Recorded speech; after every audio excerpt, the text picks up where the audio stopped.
Yeah, I forgot to update the stream title before I started streaming. And then once I realized that I had forgotten to update the stream title before I started streaming, I was just like, you know what? We're just gonna do day two. It's the same shit, guys. It's so hot. Yeah, it's just it's crazy fucking brutal hot, and it's day two of it. That's all I got in me. I'm sorry. My brain is a fried egg. My brain's a fried egg. That's what I got going on today. Hi, Bad Keith Gaming. How are you doing today? I hope that you are not a fried egg. I hope that you are a whole human being. A whole human being, even. Yes, it's getting all of like southern Ontario and then like a little bit of New York, the like northeast part of the United States, walloped with heat. It was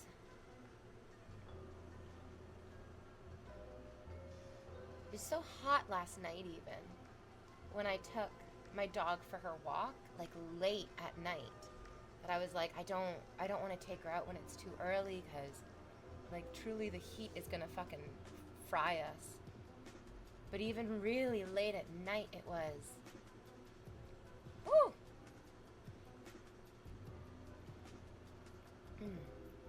Hey, it's a nice guy. Welcome, nice guy 92. I'm almost positive that I've probably asked you this before. Oh, it's your first time subscribing. So wait, maybe I haven't asked you this before. Were you born in 1992, or is 92 just your lucky number? Because if you were born in 1992, I'm 2 years older than you. Bow down to your elders. Respect. Respect your elders. Thank you so much. It's your first time subscribing. You used your Amazon Prime to subscribe. I'm gonna sing you my little song. Welcome to the Blanket Fort. I'm very glad you're here. I'll send the air reverberating with a mighty cheer. I'll sing you in, I'll sing you out. To you I raise a mighty shout. Yo, yo, my sub is here. Welcome to my stream. Yeah, you get that. Everyone gets that the first time. I mean, almost everyone gets that the first time. I think there's been a couple people that I've like got really into a tangent about talking about something on stream, and then they subscribed, and then I was like, the tangent's unstoppable, and maybe they didn't get their song, so hopefully they don't hate me too much for that.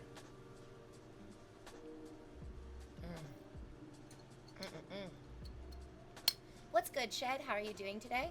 Bad Keith Gaming is staying cool in the best way possible by chewing ice. It's also nice to cuddle a cold bottle of water. I did this a lot before I had an AC. I would just like spoon this cold bottle of water. It works. It works.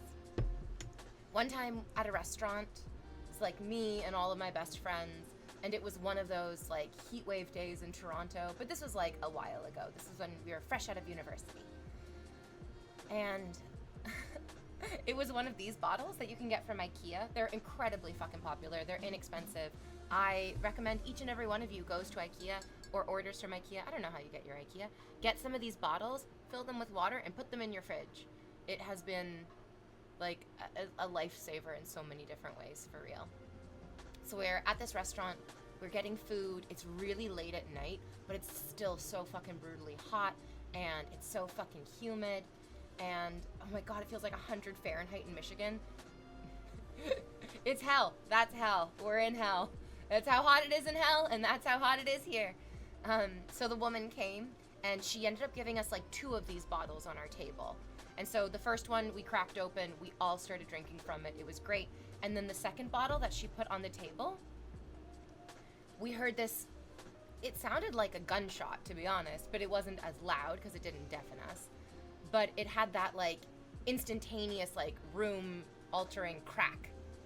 And we were like, what the fuck was that sound? Like, what made that fucking noise? And then one of my friends was like, I think it was the bottle. And she goes and she lifts the bottle, and the whole bottom of the glass bottle had broken, and it stayed on the table. And when she lifted it, all the water just like poured perfectly out of the now unbottomed glass bottle.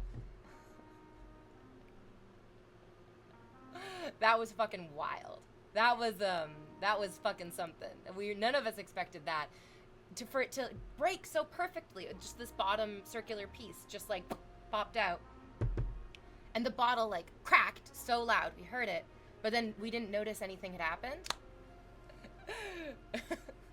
I don't know what we should have done if we had I don't think you could have noticed. I don't think like the human eye is delicate and precise enough to see like, yes, a hairline fracture on the bottom of the bottle. Absolutely fucking not. We were drunk. We were hot, we were young. Not like, I mean like we were hot because we were young, but also like temperature wise we were super duper hot because we were young. It was very funny. I'll remember it until the day that I die. That crack, looking around being like, what the fuck made that noise? And then our friend going, I think the bottle, and then it was just like all over the table. It's so funny. Oh, it's great. Oh, it's great. I mean, most of my stories are Canadian stories. I have some American stories. I've been to America a few times. Like, again, in university. It was our second year of university, and me and everybody in my class, it was a really small class as well. Or like this one class was a really small class. Not all my classes are really small. There were lots of my classes where there was like hundreds of people in a single lecture hall, and then we all got like broken up into smaller tutorials. But in this one class, it was a really small class, and one of our friends was like, hey, we can get bus tickets to New York City for $81 there and back. It was like this Super Saver bus fare thing that Toronto did. Maybe they still do, I don't know. And it was $80 for the ticket there, and then they charged you $1 for the ticket home. So it was like $81 in total. It was great. I feel so bad. I feel so bad though. I've had anxiety. I've had like a lot of anxiety my entire life. And one of the main ways that my anxiety manifests is that I get motion sick. I get like, I used to get like crippling motion sickness. I don't know how bad it is now. I think it's gotten better now as I've like worked on my anxiety.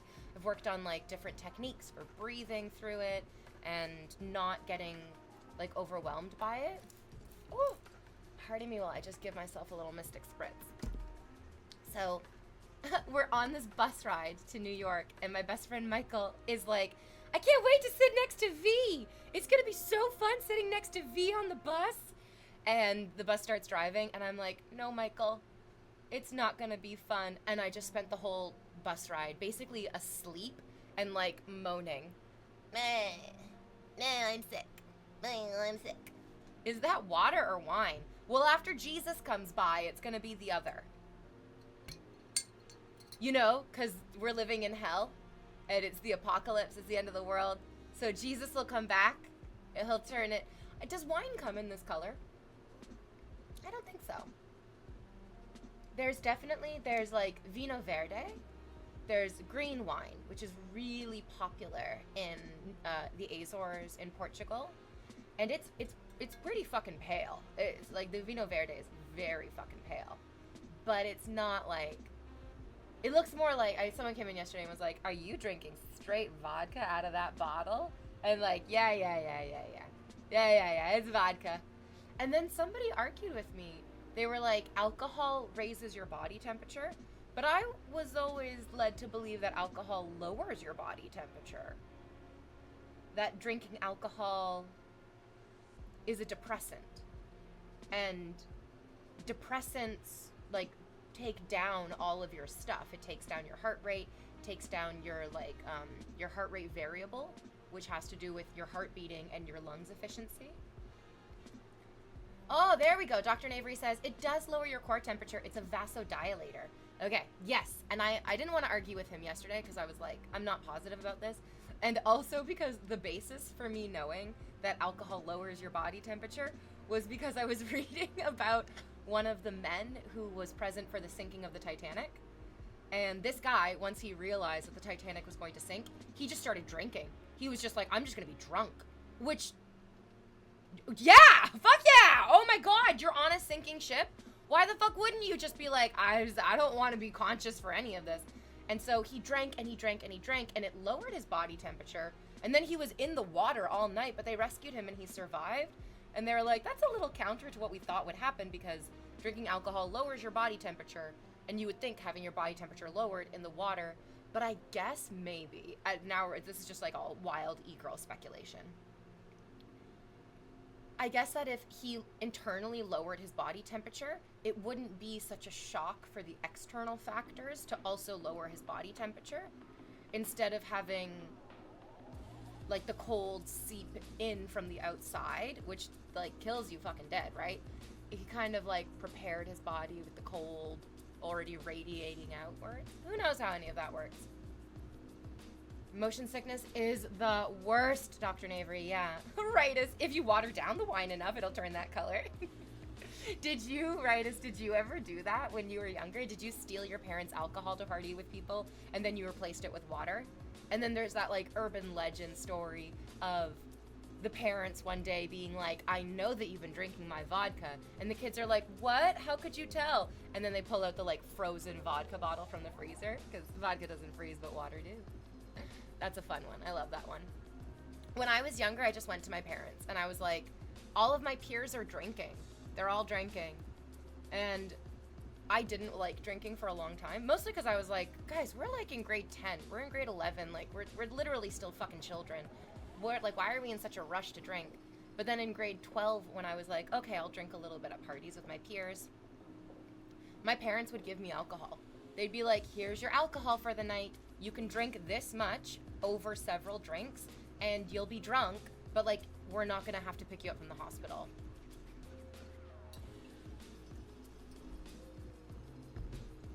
I felt really grateful for that. I felt very, very grateful for that, because I think it's when you, this is all just anecdotal evidence from people that I've known, but the kids whose parents are so fucking strict about you cannot drink, you cannot do these bad things, often they are the ones who end up really overdoing it. Like, there was a guy that I went to high school with. His name was Taylor? Oh shit, I can't remember exactly now. He was really cute. I've talked about him before. He was the one who, when we were all standing around one day after music class, one person was like, I could use a siesta.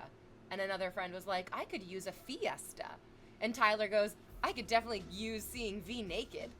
And it was like, what the fuck? It's so fucking funny and so inappropriate. I wasn't even that hot in high school. I really wasn't. I feel like I'm way hotter now than I was in high school.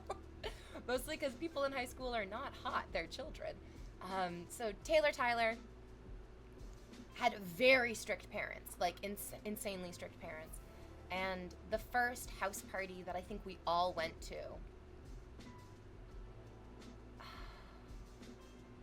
you know, I'm kicking myself because I'm like, I should have helped him. I should have done something. But like, it wasn't for me to do it. Absolutely. I can't control what other people do. But I remember talking with him at that house party, and he was drinking a beer, and he drank his first beer, and he was like, I don't feel drunk. I don't even feel it at all. I'm going to drink another beer right away. And like in my mind, I knew. I was like, alcohol takes a while to like get into your body. It's going to take a minute for you to feel it. And then Tyler ended up getting so blackout drunk so early. And because like we were in high school, like we're idiot fucking kids, the boys at the party drew in permanent marker all over his face. Like his entire face was covered in permanent marker. He was throwing up. I think eventually they even called his, no. I think he slept over, but then in the morning woke up and was like, fuck, I have to go home like this. And then he ended up being grounded for the entirety of high school. The entirety of high school. That was the first party that we went to. I think we were like in grade 9 or grade 10. And then he was not allowed to go to like hang out with friends late at night ever again. Like no sleepovers, no like this could be a potential house party situation. He was just completely grounded. The first time he was allowed to go out late at night with his friends was prom night, and he got so drunk at the prom pre-party, he got turned away at the door, and the police brought him home because our prom there was police officers like at the door, and if you showed up noticeably fucking drunk, they would take you back to your parents and be like, your kid's too drunk to go to prom. I was just the right amount of drunk for prom, where my religion teacher was chaperoning, And she was great. She was like a very young religion teacher. She was very cool. And I went to the bathroom, so drunk. And I came out of the stall, and she was in the bathroom, like, washing her hands, possibly after just using the facilities herself. And I was like, oh my God, miss, I love you so much. And I gave her a hug, and she was like, you need to act more sober. She didn't get me in trouble. I wasn't drunk enough that I was a nuisance, but she was like, hugging your teacher in the bathroom, we know that you are drunk. That's drunk behavior.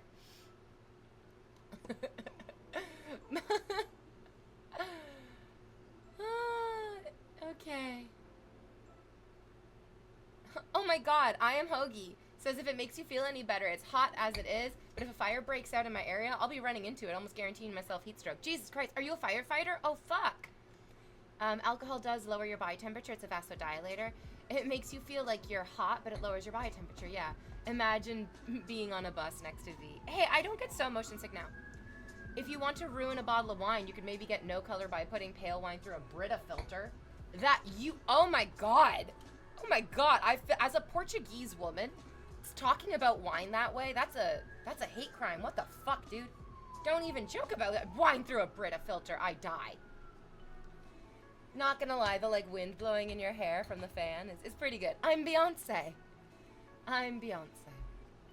It probably allowed his body temperature to drop fast enough to send him into hypothermic stasis. Yeah, I never wanted to drink since Ritus, yeah. I did a little bit when I was, like, at the end of high school, and then, like, in university did some drinking, and now I'm like, I don't want to drink ever again. My parents were similar, says Dr. Navery. They let me buy beer with my own money from 16. Oh, yeah, but you said that you're in the United Kingdom, and in the UK, 15-year-olds are allowed to have alcohol with dinner as with their parents. So, like, you guys have a very different relationship with alcohol than we do in North America. Whoops, it came right back. Oh, my God. Whoa! Okay, go get it. Oh, yeah. 45 degrees Celsius, 113 degrees Fahrenheit in Montreal. Oh, my fucking God. Oh, my God, I'm so sorry for you in Montreal. Yeah, fuck, that is...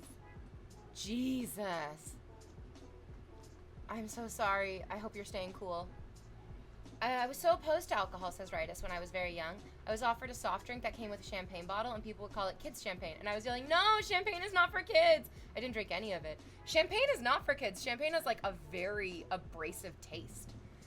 For prom, our parents at our, like, pre-prom, pre-party got us a bottle of champagne, and we were all so excited to drink it. She's looking for the ball. Where is it, Val? Where is it? Where's the ball? Is it over here? Is it over here? What's this?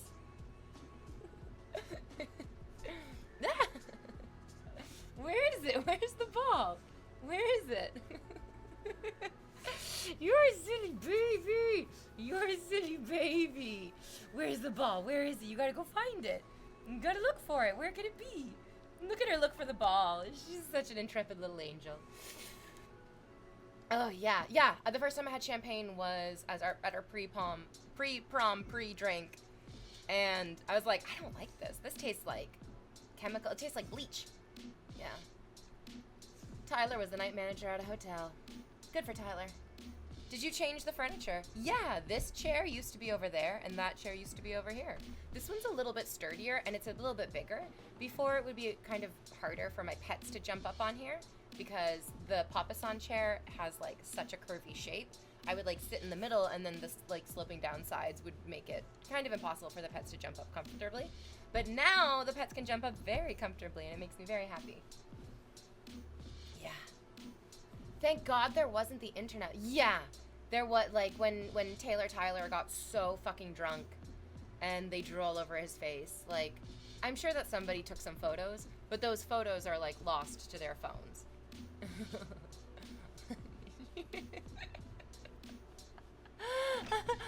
Oh, you're okay. You just bonked your head on the shelf. Oh my God, this little dog. Oh my God, this little dog. You're looking for your ball? You're looking all over. Where is it? Where's your ball? Now she's just like, I don't know, I just kind of like it back here. Yeah, you just kind of, it's nice. It's a good spot for you. it? Where's your ball? It's back, it's back here. Oh, she hit her head again on the fucking baby. Watch your head. Yeah, it's right back there. Go get it. Oh my god. Oh my god. She keeps hitting her head on the shelf. Fuck.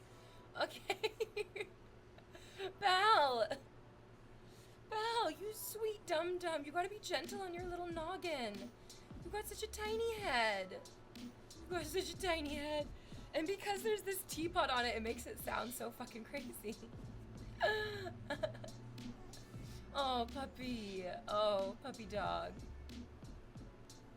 Do you need me to get your ball for you? Okay, the last time I stood up and walked around on stream, I definitely got banned, so give me 1 second.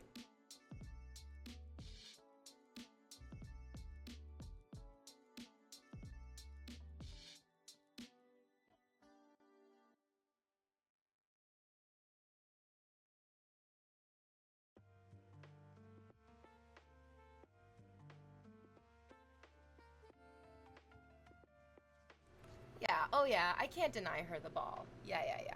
I think it would have been okay if I stood up because these shorts are like real shorts, but I'm not gonna risk it again. No more bans. Excellent. She loves that ball. It's all ball, all life. Every day, all day, ball life. Yes. They're gonna ban me for not showing my butt now. They're gonna be like, no! You can't show it, but you also can't not show it. Just gotta hint at it. Hint at the buttocks. All she knows is ball, and she knows that ball is life. Yeah. It's difficult for me to argue with her that, like, there's anything more important than ball. Foul the ball. Exactly right.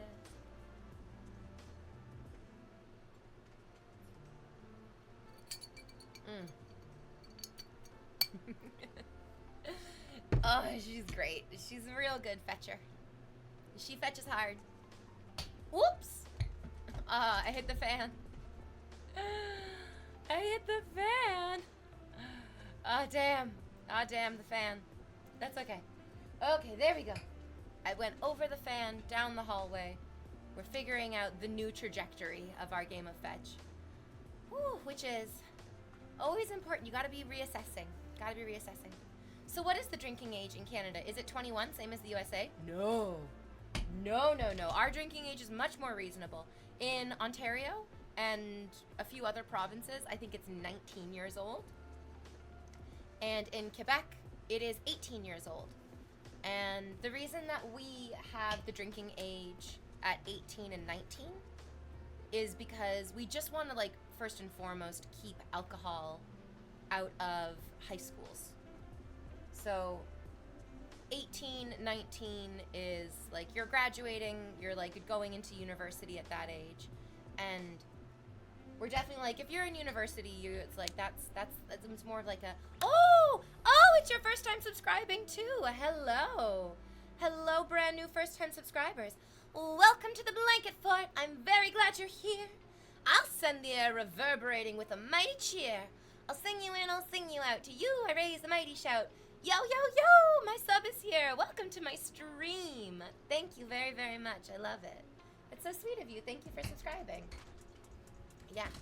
Love from Ethiopia. Oh, cool. Yeah, how are you doing today? I know Ethiopia is not Kenya, but I have no stories about Ethiopia. Oh, wait, except that I love Ethiopian food. There are a few Ethiopian restaurants in Toronto where I live, and each and every one of them is fucking amazing.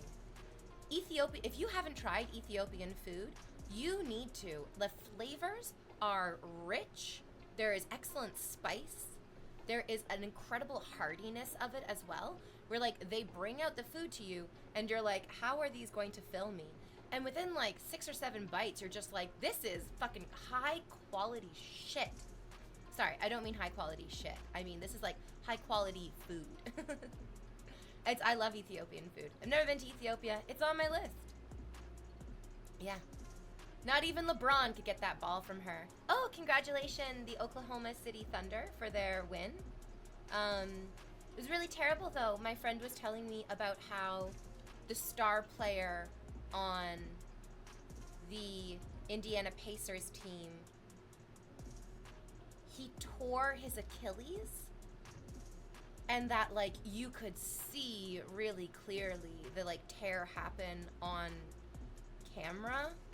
That's fucking terrible. Oh, I know. The good news is that sports medicine, especially in the United States of America, is like some of the most high-tech, advanced, well-researched, like exquisitely executed, that like when we were little, when we were kids, like tearing your ACL was a career-ending injury. Like you tore your ACL and like your career's fucking over. And now, please correct me if I'm wrong, but now if you tear your ACL, it's like you're out for 6 to 8 months, but you can come back to the game and you can get back to where you were before the injury. So I'm really, really hoping that the Indiana Pacers player he's gonna get the most high quality, a year out with an ACL. Oh, okay. So like not 6 months to 8 months at all. I was completely wrong on that timeline. But you come back. You're able to keep playing. You can recover from those injuries. That makes me feel so good. Yeah. It's 20 here, though it only changed in 2020. When I was graduating. Why is the drinking age different in different provinces? There are certain laws and certain rules that in Canada we allow the provinces to make their own decisions, and the drinking age is one of them. I don't exactly know why. I don't have a better answer than that, other than like there are just some things that certain provinces get to decide for themselves, and then there's other things that are like federal, and everyone has to pardon me for that weird hand gesture. And federal, palm up, there we go. Federal. And then that's just what everybody has to sort of fall in line with. But that's a good question. You know what? I would love for you to Google that and come back with an answer if you're able to. I'd love to learn. I love to learn. Trap Bracy. 98. Were you born in 98? Oh my god, I could have babysat you. What's good? It's day 3 of a heat wave. Hello, day 3 of the heat wave. My second day of heat wave streaming, because on Sunday I just went to the beach. On Sunday I just went to the fucking beach. Oh, but while I was at the beach on Sunday, we had so many good conversations. Okay, get this.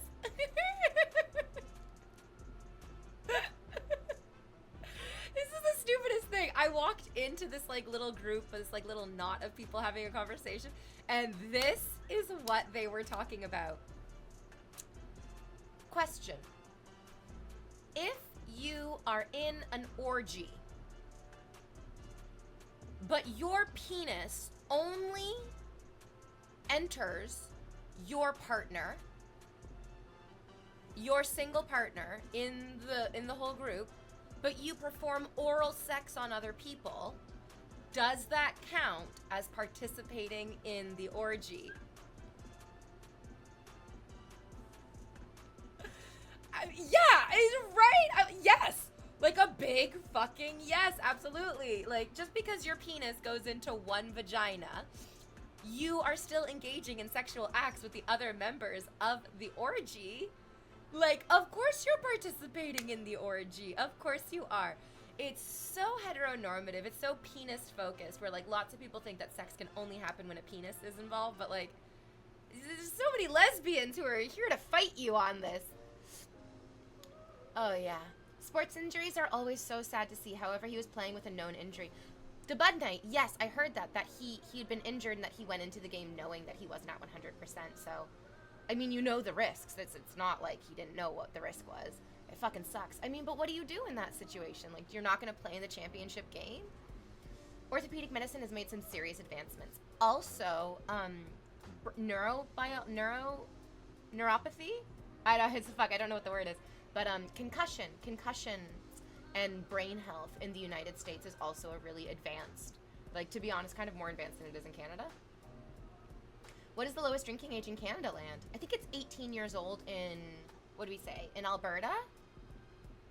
Yeah, who said in Alberta? Oh, sorry, I'm scrolling. Oh, Avoisian. Said it's 18 in Alberta too. Thank you, Evosian. Yeah. Does Canada have a heating problem? Yes. Yeah. Yeah, Canada is not going to be immune from the like devastation of the climate catastrophe that we're experiencing, that we manufactured as well. Yeah. And the biggest problem with the heat, with like the rising temperatures in Canada, is that our infrastructure is designed to accommodate frigid temperatures. Our roads, our electrical systems, like our grids, the houses that we live in are all designed with the express purpose of keeping heat in, because we have like 6 months of the year of like really brutal fucking coldness. Welcome back, Clint, for 53 months. And so the insulation is great. Yeah, it's the exact same problem that they have in the UK as well, where UK houses are also designed to keep the heat in. You gotta keep the heat in. And that's a big problem when the temperatures start rising, because how do you like tell the inanimate structure of your entire society to like do the opposite of what we designed you to do? If you're in the room, you're part of the orgy. Oh, just viewing the orgy in the room. I mean, not like, I don't think you can like watch an orgy pornographic film and then be like, I was in that orgy. But if you're watching the orgy in the room, you know what? Apathetic apathy? Sorry, authentic apathy? Yeah, okay, yeah. It's so hot outside that the corners on Twitch's icons melted. Oh no! I'm doing good. You're right. It's very great. You should visit Ethiopia. You would love it. I know I would. I know I would. You guys have amazing beaches, I've heard. That was a movie too, and Will Smith was in it. Oh wait, something that a reference that I made? It was a minute ago, so I can't remember exactly what it was. Gorgeous says a legit villain. I do have a very villainous look. I look like I would be a villain's girlfriend. Abso-fucking-tootly. Yeah. The same, yeah, apathy. We have the same problem that the UK has. Keeping the heat in equals keeping the heat out. Not necessarily. Not necessarily. Insulation, yes, absolutely. But there are definitely like purposeful ways. I don't know them off the top of my head, but there are purposeful ways that countries that experience extreme heat design their buildings, like usually with like built-in AC, with more thought about the external materials. So, okay, I can think of some examples. When I went to Bermuda, when I was a professional Disney princess, we got hired by a company in Bermuda to like fly out and do Disney parties there with them. And all of the houses in Bermuda were painted these like beautiful light pastel colors. It was really, really gorgeous. It was so beautiful. The houses were all painted these very bright pastel colors, and they were all covered with plaster on the outside. So like flat plaster with bright colors. That does wonders for repelling heat. But like, I live in a house with brown bricks. Not to dox myself. There's like a couple of brown brick houses in Toronto, so go ahead and start looking through all of them. But those brown bricks are designed to absorb and hold on to heat. We want the bricks on the outside of our house to absorb and to hold on to the heat. And then we have insulation inside the bricks, and then we have like the walls inside of our houses. But even just like having brown bricks with like all of the nooks and crannies therein, the more surface area you have and the darker it is, the more it's going to heat up and the more it's going to hold on to heat. So it's not just that like, okay, you can just put, oh, Away Thray, welcome. Thank you for the $5. It's not just that like, well, you can just insulate a building and that's totally gonna be fine. It's like, no, if you insulate a building with a dark exterior made of bricks, that's actually just going to attract heat and then draw heat inwards. I'm a genius. I just thought of that. Good for me. Oh, what's good, Newman? Whoa, is that really V? You don't look a day over 22 the last time I saw you. Thank you very much. I mean, when I look at pictures of myself from like a few years ago, I feel like I do feel like I look better because like my face is more symmetrical. I've just been like sleeping way better. I legitimately used to get into bed and then I would wake up with like I could like see like these like they're like called your 11 lines. Those would be so hard because when I would go to bed, I would have like stressful dreams and I would like kind of like scrunch myself up as I went to sleep. And now I'm definitely not scrunching myself up as I go to sleep, which I think is helping me not like cultivate all these wrinkles. Aw, welcome, Tuesday Vibrations. They don't know, guy in the corner meme. To be honest, Ethiopia doesn't have beaches. It's currently landlocked country, but to have a great culture. Oh, wait. Oh, shit. That's really embarrassing that I said Ethiopia has really beautiful beaches. I'm so sorry. I wonder what country I'm thinking about, because when my friend lived in Kenya, they went, and damn it, I thought what country did they go to that had the most beautiful beaches? I often get, if it has the same first letter, I'm like, what other African countries start with E? That's embarrassing. Was it Eritrea? Oh, it could have been. Oh, that might have been it. Oh, does Eritrea have beaches? Eritrea? Eritrea is, oh, okay. I was getting Ethiopia mixed up with Eritrea. Ah, that's embarrassing. Random, thank you. Welcome, Random. Thank you for the subscription. It's a year. It's a year of randomness. Welcome to the year of randomness. Yeah, you would go Kenya through Ethiopia to Eritrea. Okay. Okay, that makes a little bit more sense why I would get it confused. Yeah. In Ethiopia, we don't have that because the houses are great for both heat and cold, and also the country has just like a great temperature overall. Yeah, it does. Yeah, it's beautiful, beautiful. Yeah. They don't know, guy in the corner meme template. Even that guy, in my opinion, even if you don't have the courage to leave the snack table, just making it there and adding to the number of bodies in the room is participating. I mean, voyeurism, expositionism, those are all part of the kink scene. Absolutely, yeah. Very kinky, very sceney. No way people think about these things. Blockchain, about the orgy, about the participation in the orgy.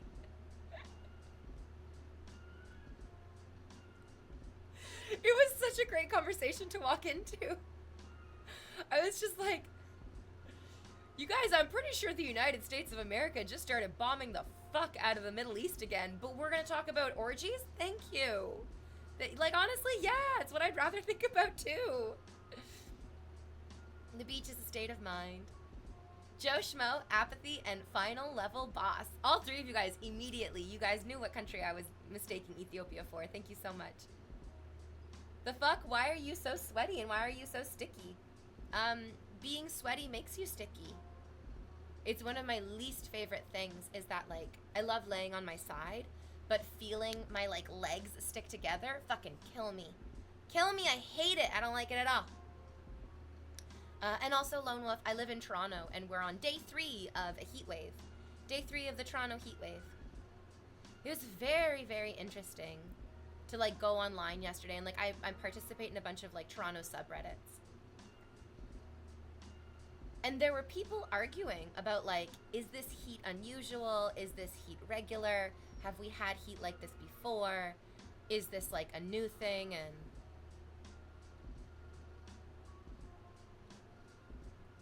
people get so fucking nuts about this.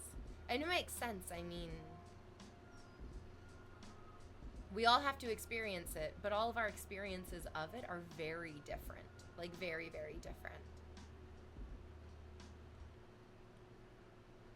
Yeah. Knavery, you just gotta keep the conversation normal. No. I was at the clothing optional nude beach in Toronto. So, like, it's always very sexy. It's always very, there's, like, people having sex in the bushes at the beach. There's dongs everywhere. It's, like, 28 years later. I haven't seen 28 Years Later. I'm actually really excited to go see it, but I'm so sorry for the spoilers. I apologize profusely, you guys. But apparently, there's a lot of penises. There's a lot of penises in 28 Years Later.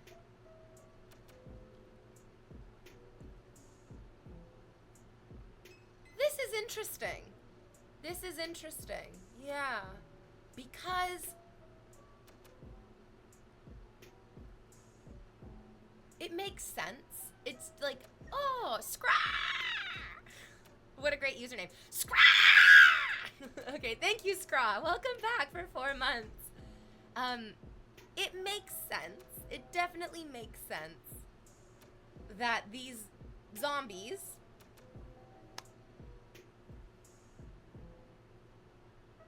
are not wearing clothes. Oh, welcome, Kaiser, for 3 months. Kaiser! That one's a little bit harder to screech like I'm a fucking raven. Or hawk? I'll try. Kaiser! You know what I love? I love, they're called Kaiser buns, right? They're like the Polish buns. Mmm. Ooh, yeah. I heard eagle. Do you want a dolphin? Can make all the sounds. Oh, funny, because I am Polish as well. Yeah, yeah, fuck yeah, delicious. Oh my god, Polish food? Fuck me up with those Polish fucking foods. Yeah, I fucking, anytime my Polish friends would be like, do you want to come over for dinner? I'd be like, yes, please. Yes, fucking please. There's some good shit in Poland, and it's the food. Hello, Squeak. Sunday was the worst heat in my opinion, but maybe because it was the first day. The past couple days haven't been as bad. Okay. Oh my god, and now I'm like, I disagree. I feel like yesterday was the worst day for me. I feel like yesterday was the worst day. Because on Sunday, we had that benefit of like Saturday was pretty cool actually. It was like pretty nice. I liked it on Saturday. But then Sunday was really, really fucking hot. It wasn't. Oh, Christ, on a unicycle. The ball bounced onto my dresser. Oh, the puppy. Oh, the puppy. Monday I felt like was the worst day for me. But then also I got my AC delivered on Monday morning. So today is much more manageable because I had the AC running all night and it's actually like nice in here. I'm not dying. Yeah. I heard Pokemon. Your beach is the Walking Dead set? Yeah, absolutely. Wait, there's bushes at the beach? Yeah, so on Toronto Island, there's like lots of trees, there's like lots of parks, lots of people live on Toronto Island as well. And then you like go through the trees and the bushes there, and then you step out onto the beach. And then there's like rocks, there's a lot of rocks. There's a lot, it's pretty rocky as well. You get all the terrains on Toronto Island. Yeah. How is it going, Squeak? Ooh, we're trying to stay cool. We're trying to stay cool with all the climate catastrophe all around us. Oh yeah, hold on a second. I'm gonna move chat a little bit because my fan that I have running on me is covering up just a smidge of what you guys are saying to me. Okay. Bee Super Craving probably made pierogies lately. I love pierogies. Pierogies are also a Ukrainian dish as well, but I recognize that they're like probably originally Polish. Who knows? Yeah. Oh, you meant to say been super craving pierogies. Yeah. I wonder if the heat wave in Canada is the same one that was in the UK because it died out for the US over the weekend. It sounds like it just reached you. No, there's no way. There's like no way that like the UK is so far away. But then again, Europe is closer to Canada than some parts of Canada is to Canada. Like, you can drive for 2 full days and not even leave Ontario. That's how big it is. Pierogi are generally Slavic. Slava Ukrainian. I love my Ukrainian heritage so very much. Very proud to be Ukrainian. She jumped up into my laundry basket trying to get the ball off my dresser. She's a very smart puppy. Who knew the beach was so diverse? In Canada, most of our beaches, except for I guess like on the coasts, like most of the beaches in Canada are like right next to forests because they're lake beaches. We got a lot of lake beaches. Dr. Navery says rocky beaches are the worst and I will die on this hill. Nah, you're just a fucking weak little pansy bitch. I love a rocky beach. I want my feet to bleed and I want my skin to burn and I want that water to give me beaver fever because I'm a tough tranch. None of this like soft, sandy garbage. Fuck you. Fuck you. Yeah, I want it to hurt. I want to earn that beach. Do not talk about the pasta with strawberries. No. No, what? Wait, would that be delicious? No. Wait, maybe. No. But maybe. Yeah, we earn that beach. Yes. In Canada, a day at the beach is not a day at the beach. You know what I mean? Yeah, it's a fucking... It's dangerous. It's dangerous. It's, you gotta keep on your toes. And those toes are gonna get oh my god. And then don't even get me started on the zebra mussels. Zebra mussels are a wildly invasive species of mussel.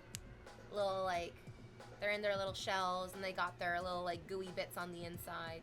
And they are razor sharp. It's actually scary. It's actually scary how sharp zebra mussels are. It's like stepping on a surgical scalpel. If you don't believe me, do a little bit of light Googling.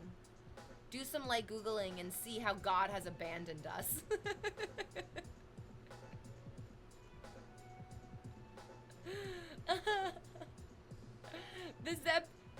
If you're in the UK, the zebra mussels.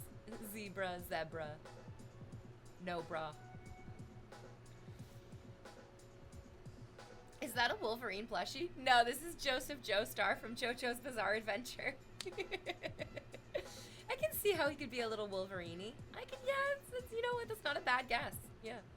And if you haven't seen JoJo's Bizarre Adventure, I cannot recommend it enough. It is a phenomenal anime about friendship and fraternity, about family, about evil, about the gray nature of being a hero.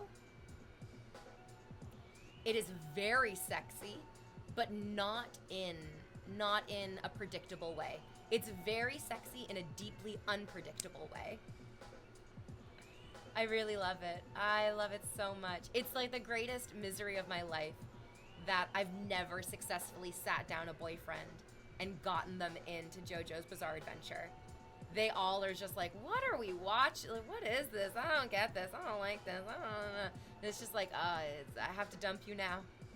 I'm done with you. The relationship is over because you would not embrace JoJo. Do my eyes deceive me, or do you have tan lines from your spaghetti strap bikini? I do. I purposefully work on my tan lines. I wear the same bikini to the beach every time because I love these tan lines, especially because the like strappy nature of my bikini. Like when I'm topless in front of you, it's very sexy. It's very sexy. It's like, you know, at the airport on the landing strip, how they have those lines of lights to like help to help the pilots land the plane safely. I feel like that's what my tan lines are. My tan lines are to help you safely land upon my exquisitely appointed nipple. It's very sexy. Everything is a JoJo reference. This is very true. This is very true. I have a different view of beaches now. Very Ireland. I don't know if I ever went to a beach in Ireland. I did get to stay in a beautiful cabin in Ireland. And I was staying with my boyfriend at the time. He was my first boyfriend. He was from he was born in Nottingham, and then his family moved to Newcastle, and then his family moved to the Isle of Man, which was really cool because I got to go to the Isle of Man. But the first time I went to go visit him, his family lived in Newcastle, and they were like, "We're gonna take you to Ireland. We're gonna drive up to Ireland. We're gonna rent a little cabin." I think it was in Aberfoyle, which was very amazing to me because Aberfoyle water was so popular all over the place. And I was like, oh my god, we're in Aberfoyle. And we stayed in this little itty bitty cabin, and they told me about apparently this cabin is haunted, and then all this weird stuff happened in the cabin. And now that I'm an adult and grown up, I'm like, they were just fucking with me. Like, they were totally just fucking with me. The cabin was not haunted. They were just, like, moving things around and, like, fucking with the power and stuff, and it was crazy. I've never been so drunk than when I drank with Irish people. I could not believe, it was like water to them, and I got very sick. I was throwing up a lot. Yeah.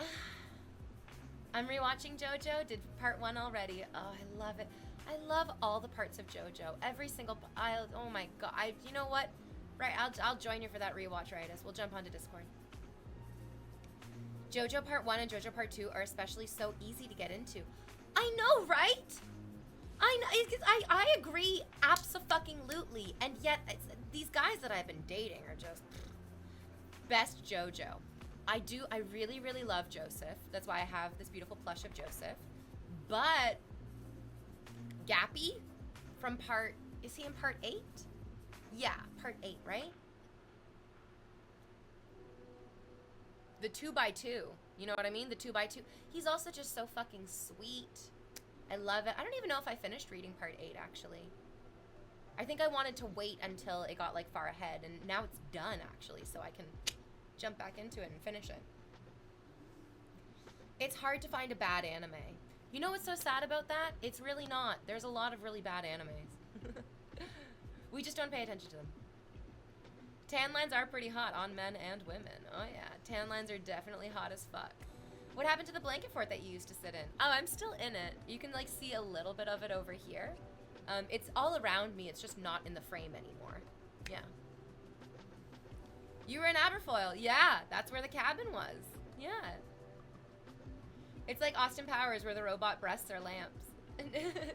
No, the robots, the fembots, they're fembots. Number 1, get your fucking shit right, you idiot.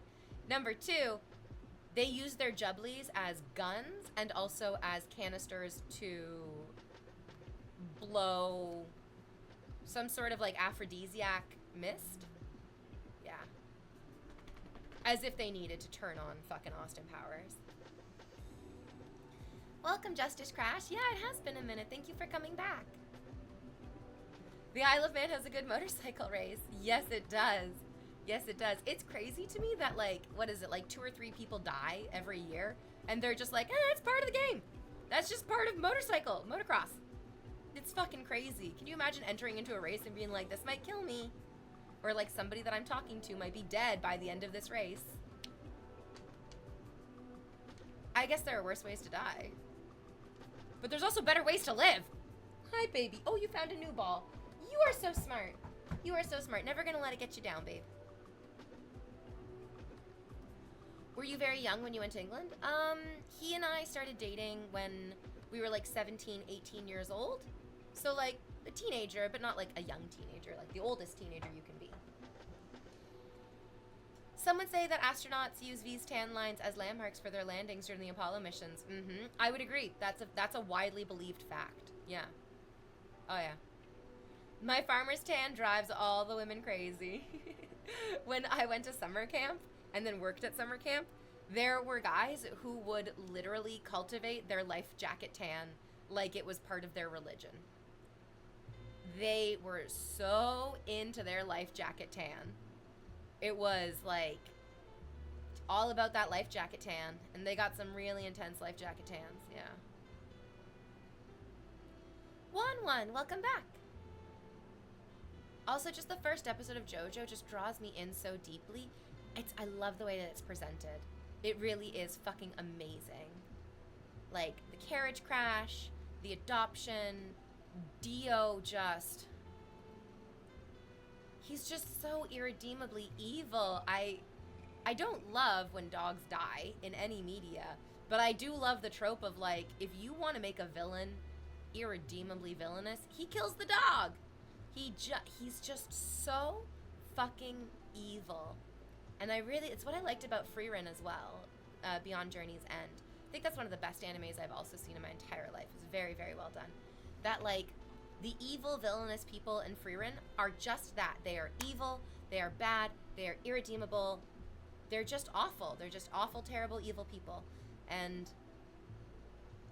what's so wonderful about that is that it gives us... I'm going to show you how absolutely insane I am. What's so wonderful about that is that it gives us full permission to fantasize about, I can fix them. And that's great. What's so frustrating is that there's so many villains who get like fixed or redeemed or have like, oh, see, they were doing like Mr. Freeze, like, oh, well, he's just a villain because like he loves his wife so much. And like, fuck that shit. I can't fantasize about fixing you if the story is already setting up your own fucking redemption. That doesn't give me any satisfaction. That's not part of my, it's not part of my process of fantasizing. But if you give me an absolutely irredeemable monster of a villain, there is nothing in the story that is good or kind or generous or right about them. That's good fantasy making. That's a delicious fantasy that I will get into. I am obviously talking about Vox from Has Been Hotel. Not Dio though. I don't like blondes. About the racing, I love the fact that when the seatbelts were introduced, some car racers just refused to use them for some time until a bunch of them died.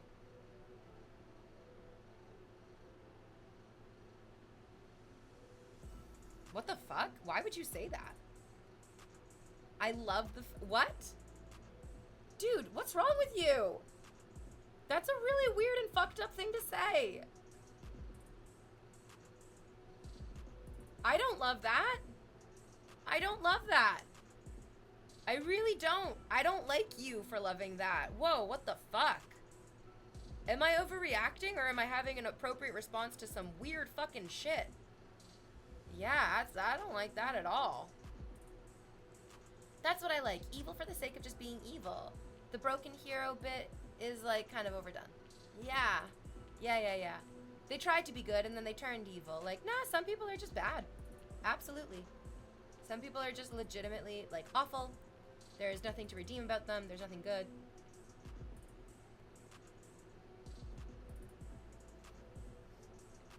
Is that a liquor bottle?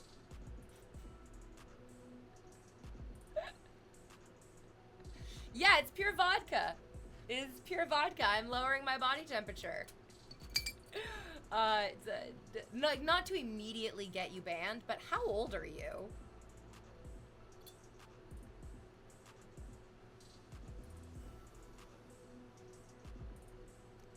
I just have to like go with my gut instinct that only a child would look at this and be like, is that a liquor bottle? Like, have you never been to a restaurant?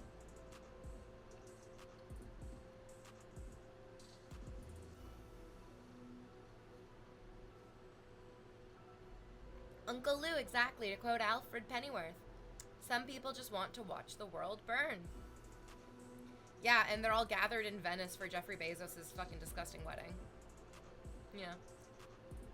Yeah, it's moonshine, pure moonshine. No, you have to keep moonshine in opaque bottles because being exposed to sunlight, I think, can turn it bad.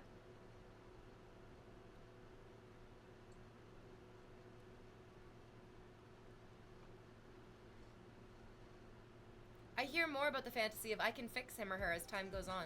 This is a very, very common fantasy. It plays into many different facets of people's desire and the way that people think about themselves. So each and every one of us would love to have a positive impact on another person. Like, that's a universal experience, absolutely.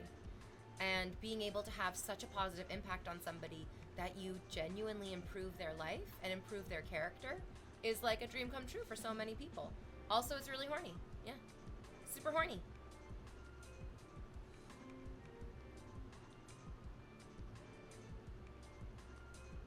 You know it'd be a banger of a stream if V was drinking clear liquor straight out of the bottle in the middle of a heat wave. Yeah. Yeah. Oh, yeah. The broken hero trope sucks, but I like the little complexity of evil characters who are not cartoonishly evil. I mean, yeah, there are many different types of stories that require lots of different types of characters. Yeah.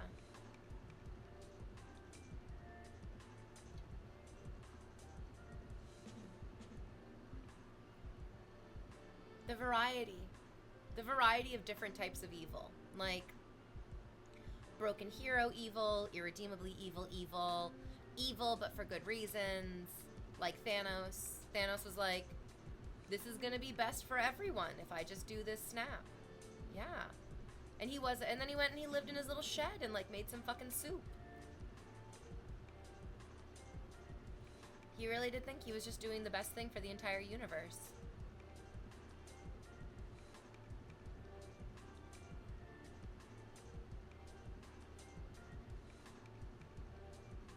Did you guys get snapped during, do you remember when Reddit did that? When Reddit did the snap? You could join like the subreddit and you would comment. Yeah. And then they snapped 50% of the people away from the subreddit. I think I survived.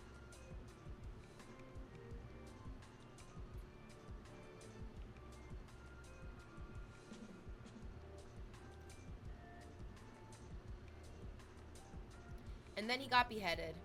I mean, to be honest, he should have, like, Thanos should have taken his own fucking life, you know what I mean? Like, why should he get to enjoy the world that he ruined, you know? That seemed kind of selfish. He should have snapped himself away, too. But then again, that's not, like, I guess that's, like, not as, like, satisfying. We want the heroes to, like, take down the bad guy in our stories.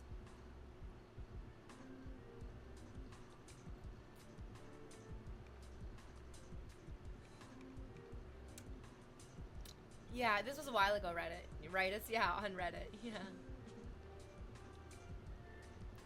Oh, you know your evil characters. I love like pop culture. I love stories. I love movies and TV shows and stuff.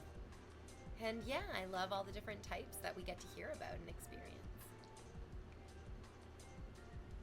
He almost died trying to erase the Infinity Stones from existence, and that's why he was all deformed. Oh yeah, I forgot about that. Yeah.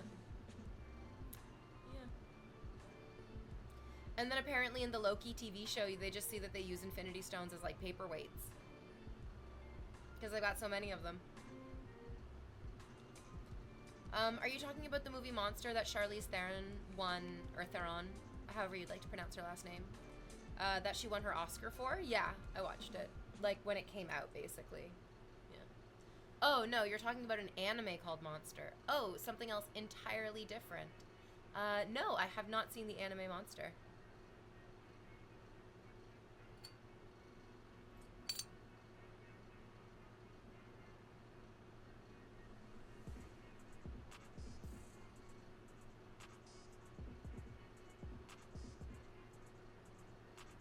Do you want to give like a little synopsis about what the anime Monster is about? Sounds monstrous.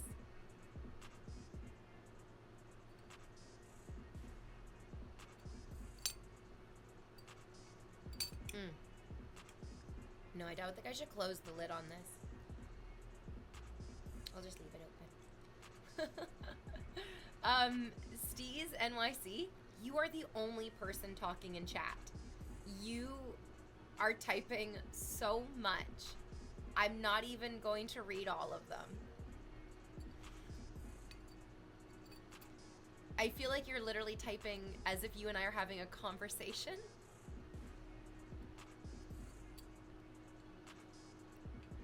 But like, I think you gotta recognize that like, it's okay if you don't type out every single thought you have in response to everything that I'm saying. I think everybody has like their own thoughts and feelings about what I'm saying, but they're not fucking overwhelming. Look at how much he's typing. I had no idea. I absolutely would have gotten snapped. Well, in my mind, he saved the world. He almost died trying to erase the Infinity Stones from existence. That's why he's all deformed. Yeah, that bothered me so much when I first saw it. She was chopped in that one too, actually chopped. And then Christian Bale was chopped in that one too. I had a homie tell me that Monster anime was one of the best ones I've ever seen. I'm carrying. Like, and this is slow-mo. Yeah, so type them. Dude. Chat is kind of slow, to be honest. That's okay. That's okay. Chat doesn't need to, we don't need to have like it's just when it's one person talking a lot, it's a little overwhelming for me.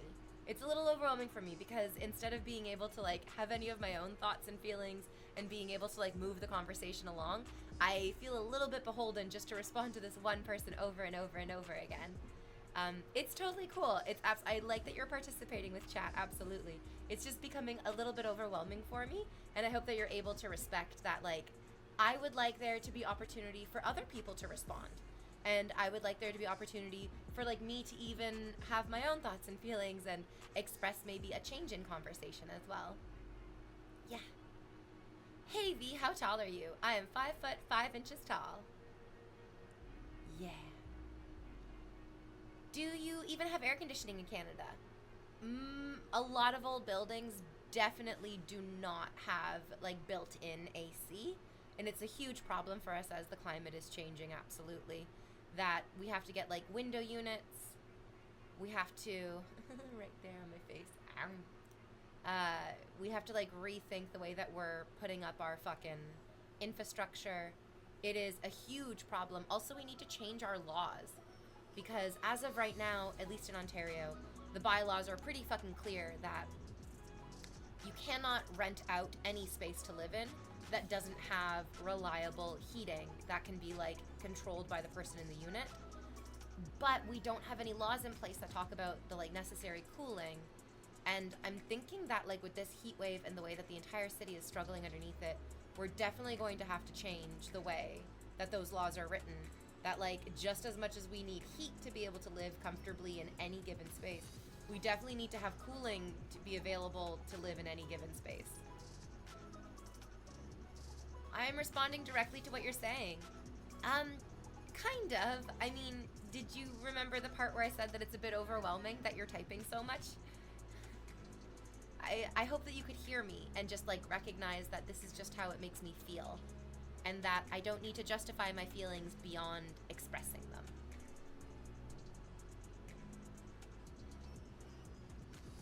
Okay, so we got the synopsis of Monster.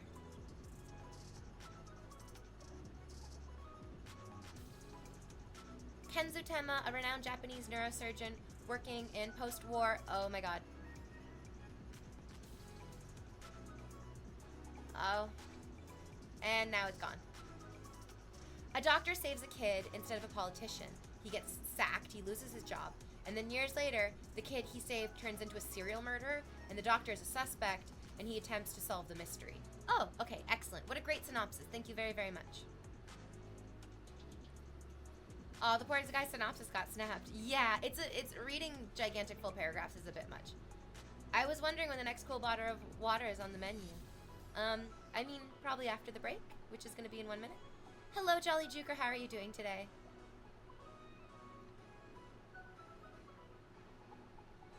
But honestly, at what temperature do things get dangerous? How hot is so hot that you need to have an AC? It's different for everyone. It's very different for each person, absolutely. I feel like if the temperature goes above 30 degrees Celsius, with the Humidex included, because not in every place in the world, but definitely in Canada, we are very acutely aware of how humidity changes the experience of heat. That a dry heat is much less intense than a humid heat.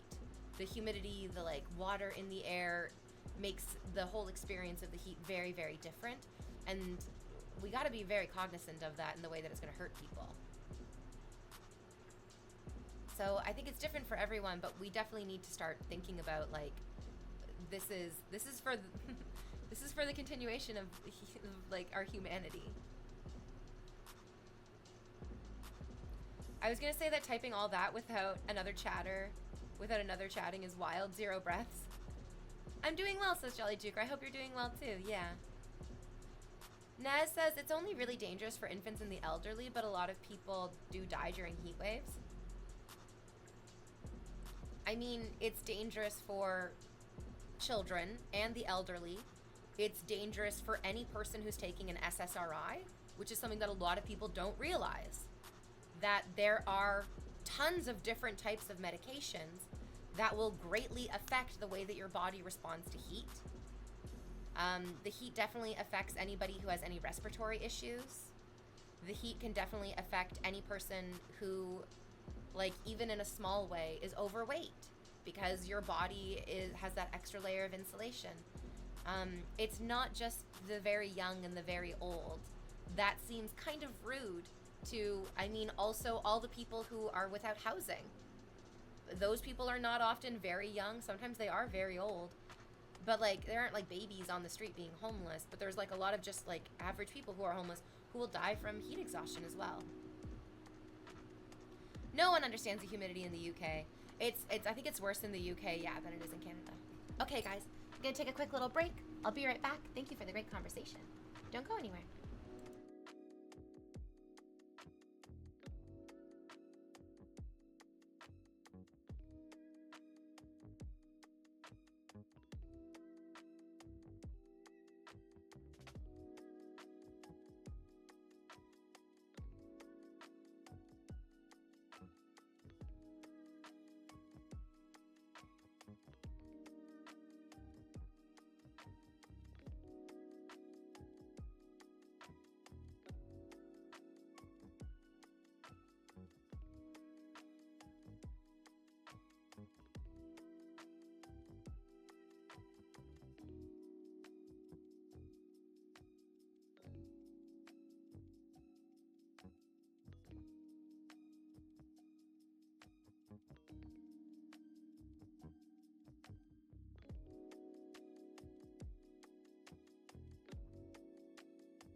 I'm back. I've returned. I posted a great picture, a great song on Instagram for you to enjoy, which I feel like really exemplifies the overall experience of today's heat wave. Oh yes, oh yes, yes, yes. Oh my gosh. Hold on, where do I want those hairs to go? No, not that way. Yes, this way. Perfect. Absolutely perfect. Woo! I guess it's just because I have the AC and I've had it running all day yesterday and all night last night. But like, it feels nice in here. It's like actually quite pleasant in my apartment, which is fucking amazing. I'm so grateful for it. I cannot imagine what it would feel like to live somewhere that doesn't have AC and you're not allowed to like put in an AC window unit. That second picture is ominous. It's that's how we're all feeling. Just burn it. Sick though, right? It's fucking sick. It's great. I had a knock at my door today, this morning, and it wasn't a bad thing. It was fine. It was one of the construction guys who, I think he was the one who initially installed the AC, and then, or no, maybe he was the one who installed the heaters. Yeah, okay, it makes more sense that he would be the one who installed the baseboard heaters. He came in today, and he was like, I need to like work on the baseboard heaters. There's like added little bits that I have to, there's just something that like I have to like check and something that I have to change. And he's like, and then I'm gonna come back later today, so he's gonna come by at some point today. And he's like, I just have to make sure that the baseboard heaters are working, so I have to turn them on to make sure that they're working. And like,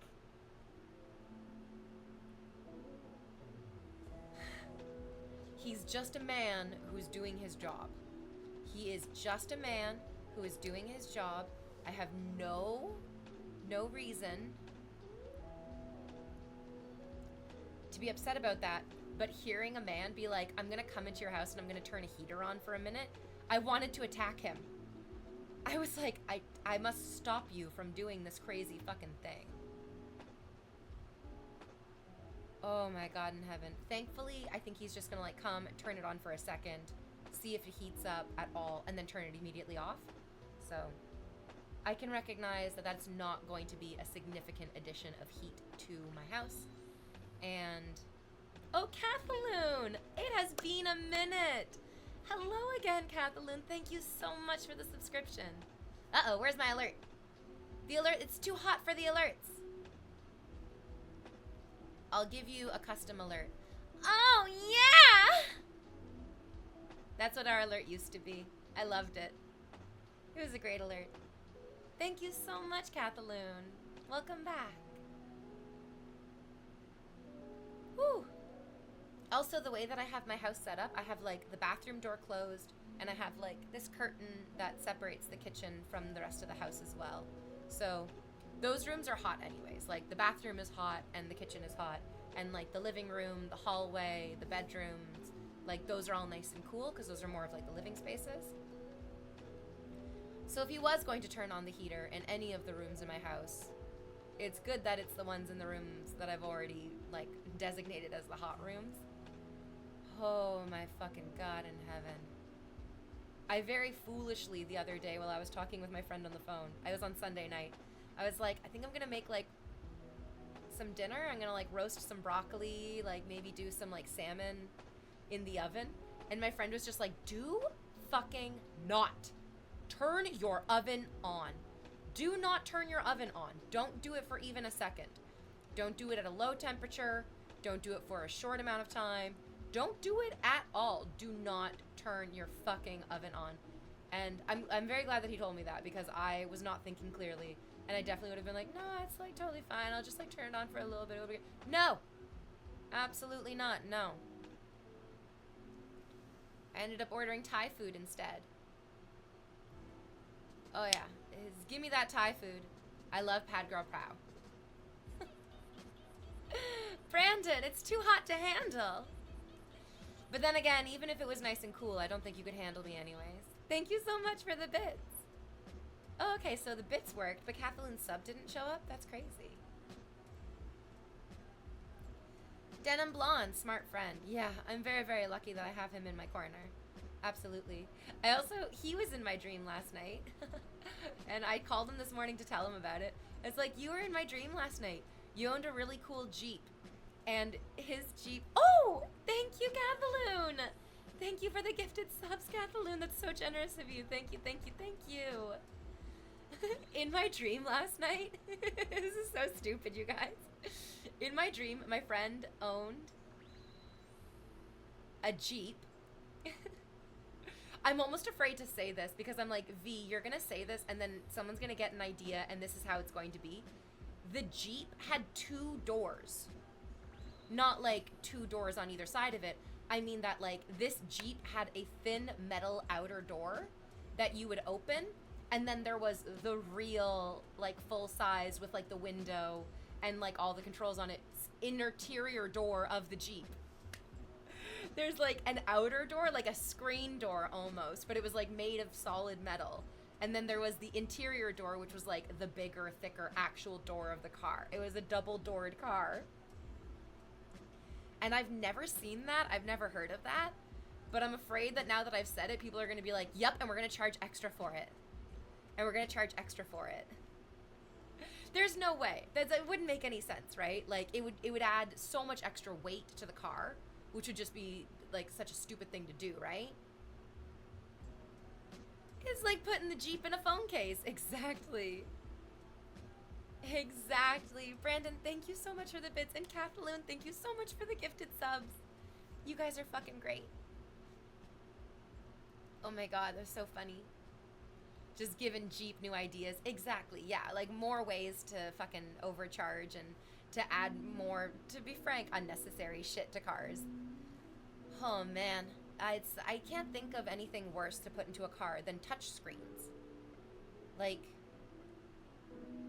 the whole point of driving a car is that you are not supposed to be paying attention to the things that are happening inside of your car.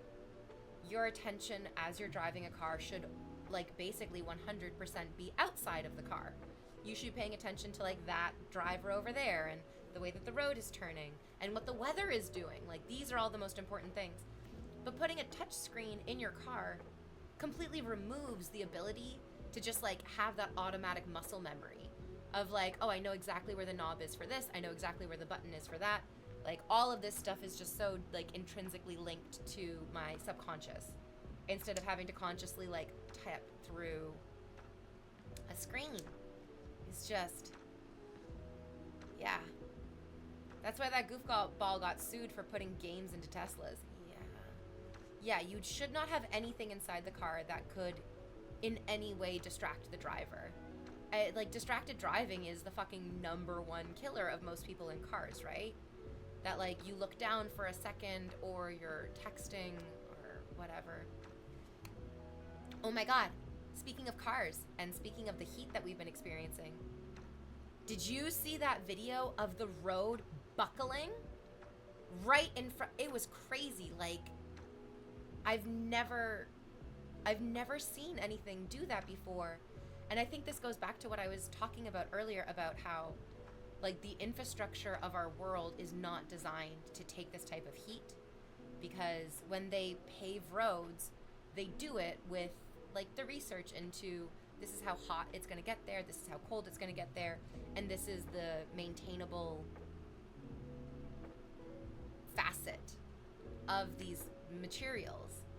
And so it's literally just like a shot of a road, and the road goes from being like this to like to cracking up like that. And then somebody was driving at that exact moment. Like, terrible timing. It happened so quickly right in front of them. There was no time to be able to react to it whatsoever. And so their fucking entire car, like, flips up into the, not like flips up into the air, but like is, pew. That was crazy. We're gonna see a lot more of that with our climate catastrophe coming for us.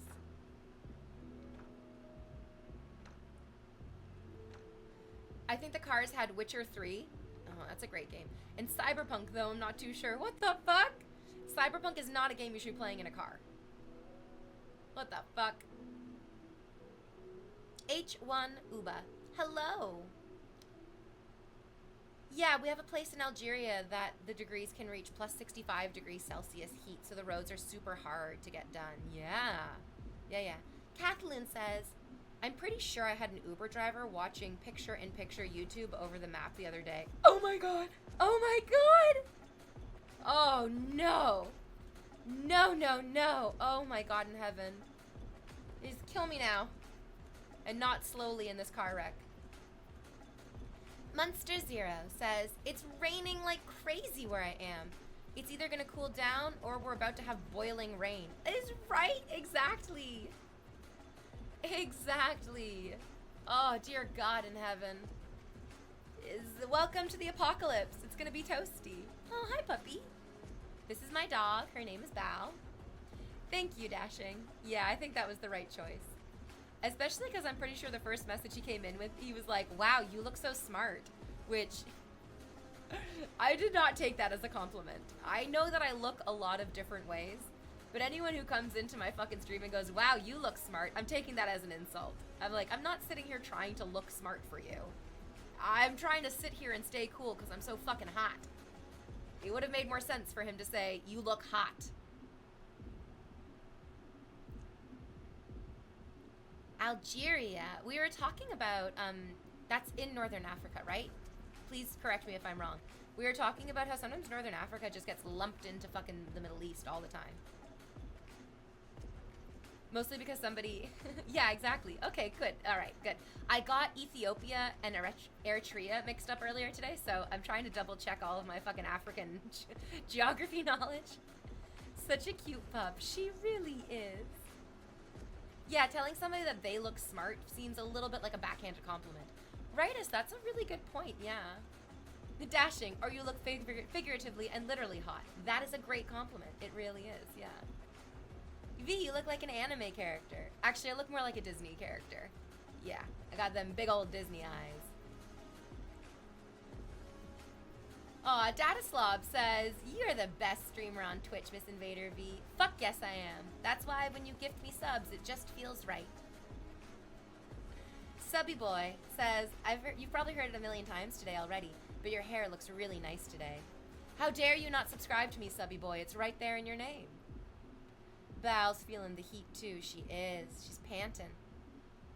Yeah. You my little hot dog? She is my little hot dog. She's my sweet hot dog. She slept in my bed with me last night, right in front of the AC. And you know what? I know the AC was working exactly as intended, because I definitely had dreams that there was snow. Like when I had this dream about my friend with the Jeep, I was driving his Jeep through the snow.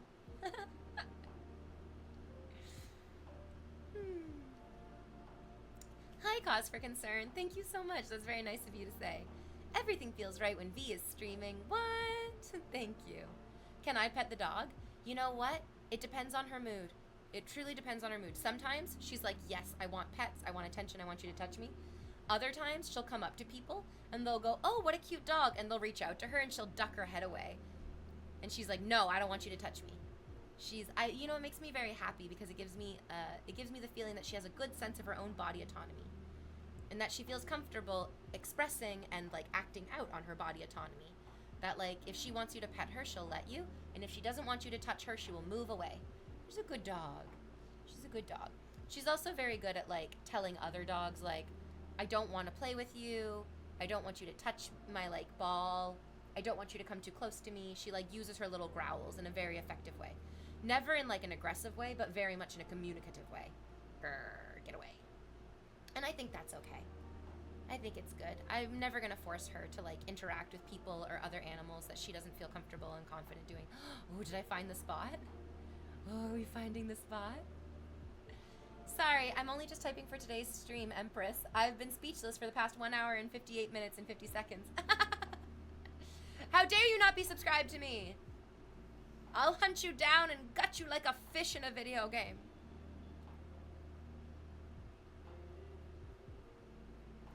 The local petting zoo has a paddling pool out for the alpacas, and it's just so cute. That is so fucking cute. That is so cute. Is she a cockapoo? She is a cockapoo. She is a Cocker Spaniel poodle. She is very, very smart. She is very, very sweet.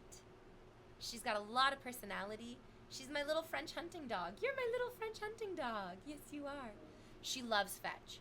I never taught her how to play fetch. She just like came preloaded with fetch. She just knew exactly how to do fetch. I didn't even have that problem of like getting her to drop it because she was very good at dropping it. The one thing that I did have to teach her with fetch though is that I had to tell her to bring it here. And we had to learn what bring it here was. Because sometimes she would like run, get the ball, and then come halfway back and then drop it there. And I'd be like, no, I'm not gonna get it from you. You have to bring it here. Look at her happy little smile. Look at her happy little face. Oh, sweet baby. Fuck, I love her so much. I love her so fucking much. I get really, really upset when people bicycle on the sidewalk. I get really, really upset when people bicycle on the sidewalk because I feel like they're putting her in danger. That like cyclists move much faster than pedestrians. And the sidewalk is for pedestrians. And if another pedestrian comes around the corner, we both have time to react appropriately. The dog has time to react appropriately. But I did have the other day some guy like biking on the sidewalk and he came around the corner really quickly. And it was like we barely had any time to react and to get her out of the way. Come here, you. Oh yeah, there you go. Come into Mama's lap. Hi, baby. She's got gorgeous eyes. She's got very human eyes. Very human eyes. There's a whole person inside of here.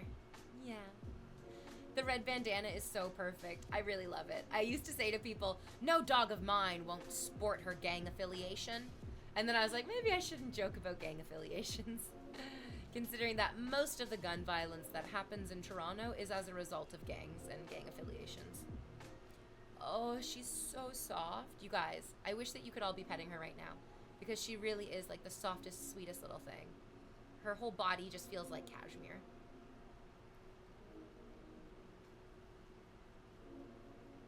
Aoria? Aoriax1? Hello, welcome. It's your first time chatting. Yeah. Waka Waka, welcome V. Hiya, puppers. Hello, Waka Waka. Oh, Kathaloon. I had a cockapoo too. He used to run to get the ball when you just like threw it, stop, look at you, and then walk back at you without the ball. Oh my god, so silly and so stupid. No, so silly and so stupid. Oh, you threw the ball. That's great. It's over here now. I'm coming back. It is so fucking silly. I've seen Crip dogs in New York. Yeah, fuck yeah. Gang affiliation dogs. Let's go. Reppin' the Bloods. Exactly. Such a cute dog. She really is. She really is the cutest little thing. I have to ask, how many times have you been reminded that you are in the most legendary Call of Duty montage video? I mean, enough that like if you even say the words Call of Duty, Stream Elements will be like, here's Invader V's Call of Duty meme.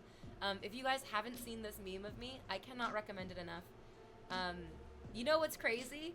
With the way that the world is going, this meme has never been more fucking topical. Like, the government hates us, the aliens aren't contacting us, the animals are leaving, we might not have much, but we got you and me. I'm gonna eat your little face. I'm gonna eat your little face. Yeah.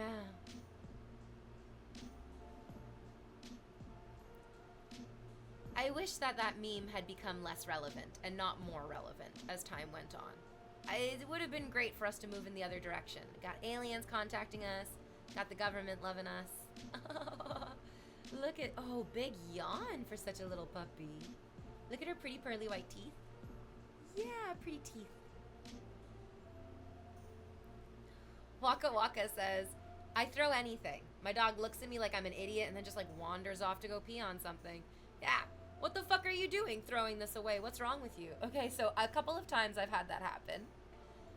Before my dog got fixed, she would go through heat. She would like have her like reproductive cycle. It would happen like once every 6 months, I think is like the regular for dogs. And then something that happens after a dog goes through heat sometimes is that they'll pick a toy or they'll pick an item and they'll start treating it like their baby. They'll start treating it like they had a baby and that this is their baby. It's like a very like deep psychological, biological, like ingrained experience. And I didn't know about this. I had never experienced it because I had just gotten her. We hadn't gotten her fixed yet. I didn't know what was going on. And so she has this rubber chicken toy. You can get them at the dollar store. You're probably familiar with them if you have a dog. But like the little rubber chicken toy. And she brought me this little rubber chicken toy. And from my perspective, I'm like, oh, we're going to play fetch. Okay. So I picked up the little rubber chicken toy and I threw it across the room. And Bal was like, you just hurled my baby across the room. Her reaction, her face, the way that her body moved, the way that she looked at me, she like went over, she so gently picked up the rubber chicken toy, and then she hid from me underneath a chair. She like went underneath a chair and like put the rubber chicken toy in the corner and was hiding her baby from me because I had literally just like chucked her baby across the room. It was so heartbreaking. It was so heartbreaking. I had to Google. I was like, why is my dog angry at me for throwing her toy?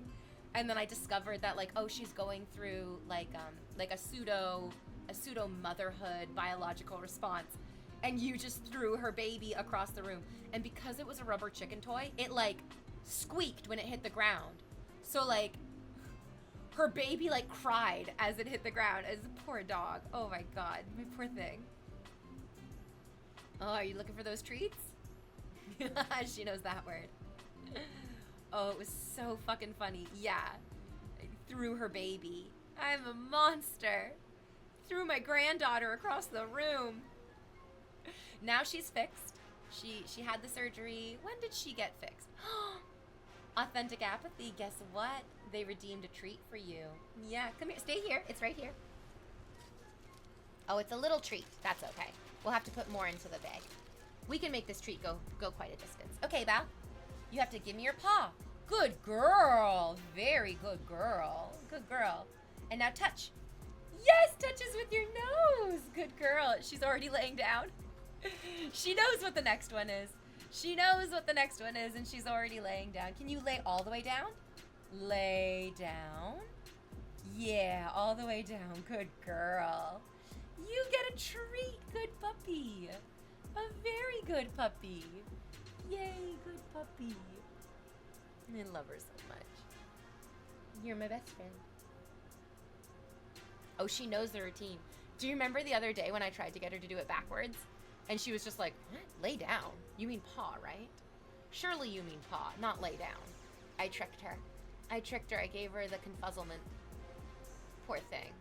Poor thing. She has a whole bunch of different colored bandanas as well. There's like a white bandana, there's a pink bandana, we got blue bandanas, we got... I don't think we have orange. Oh, welcome! Thank you for 9 months. Welcome back, Tasmanian Devil. Hello, hello, hello. I love the name Tasmanian Devil because it's fucking sick and it's badass. But then when you see the Tasmanian Devils, you're like, more like Tasmanian Cutie. More like Tasmanian Angel. Look at that big scary mouth with all those motherfucking teeth in there. I love it. I love it. I love it. I love it. Tasmanian Devil.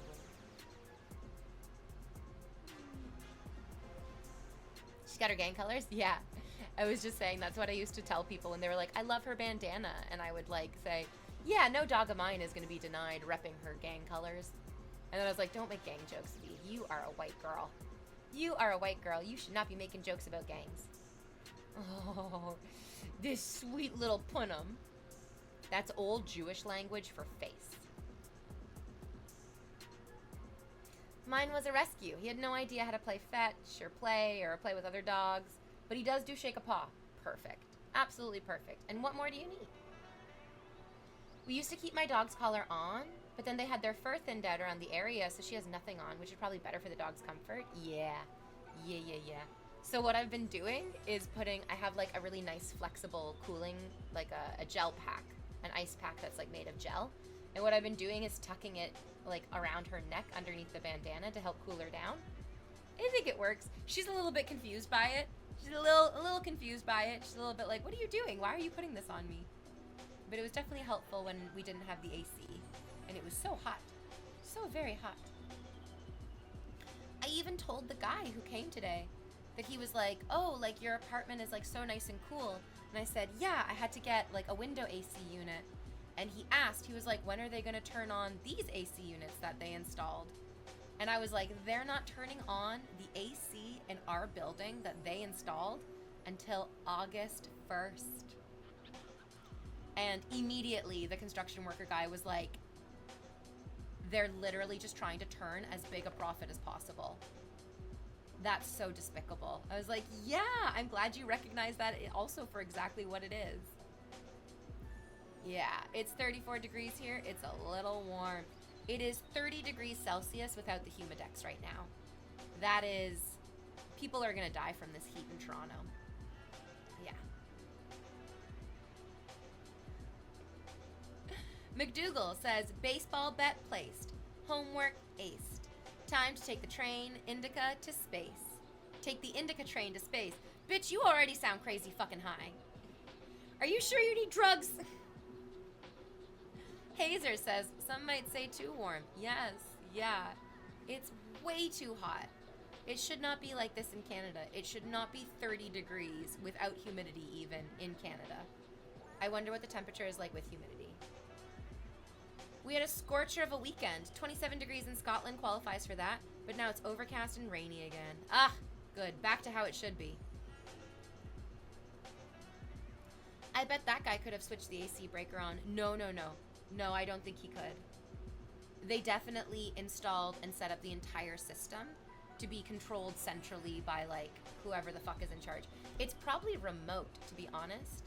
It's probably something shitty like that, where it's like, it's not even somebody who lives in this building. It's not even somebody who lives in this neighborhood. It's probably like a fully remote thing. Oh yeah, the heat gets you and it fries your brain. I don't know, I didn't do any like further research into this, but I did read a Reddit comment from somebody who was like, you should look at the way that like Alzheimer's and dementia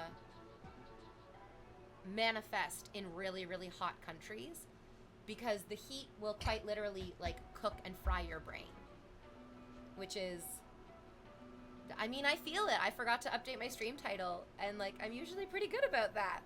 That's not usually a mistake that I make. But like I couldn't even remember to do that this morning because your brain is just like, how do I function with all of this stimulation? It's just so much stimulation. It overwhelms every part of your body. You feel it when you breathe, you feel it on your skin, you feel it in your brain, you feel it with your eyes as well, like the blaring like hot sun in your eyes too. Okay, go get it. And there's no way to sneak in and manually turn it on. Apathy, that's exactly what I was hoping for too. So, last week was it? Or like maybe 2 weeks ago now? I don't know. It's like, time is a flat circle. I can't remember when things happen and when they don't happen. I also don't remember anything before the heat. It's always been this hot, hasn't it? Some guys came, and they were really cute actually. And I got to chatting with one of them. I got the feeling that he was maybe he wanted to ask me out, but then he like kind of realized that he's like, I'm working right now and I'm working on this person's apartment, so maybe I shouldn't ask her out. But they installed thermostats. They installed thermostats that attach to the AC. And he was the one who was describing to me that he's like, I wish I could just turn it on. I wish I could just like leave it on for you, but they're gonna install like another module that will track how much of it we're using. But then like that feels really shitty too, because they're charging us a flat rate monthly to turn on the AC for part of the year. It doesn't really make sense that like they're also gonna track how much we're using. That makes me feel like at some point in the future they're gonna change the agreement and they're gonna be like, actually instead of this flat rate, now we're gonna start charging you based on like how much you're using it, and it's gonna get like wildly crazy expensive.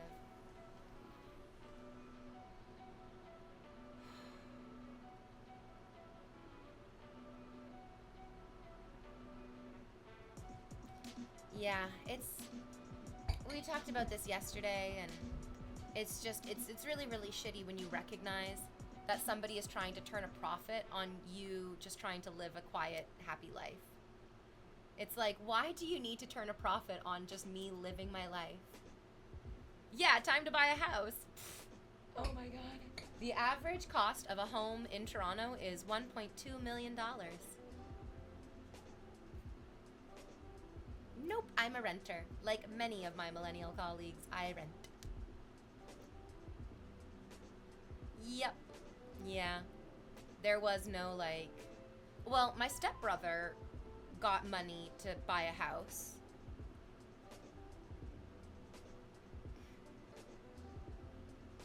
But you know, that's because he's my stepfather's son. And I'm pretty sure my stepfather, in not so many words, said, go eat glass. So, yeah. And of course, like, as soon as my stepfather married my mother, he was like, I'm in charge of all the finances. And so, they live in really big, beautiful houses. And I get to rent a little apartment. Yeah. For a millennial, buying a house without the help of your parents is almost impossible. So, that sucks. But, you know, I'm doing the best I can. Yeah, it sounds like the ACs they installed are not for your comfort at all. It is just for profit. Yeah.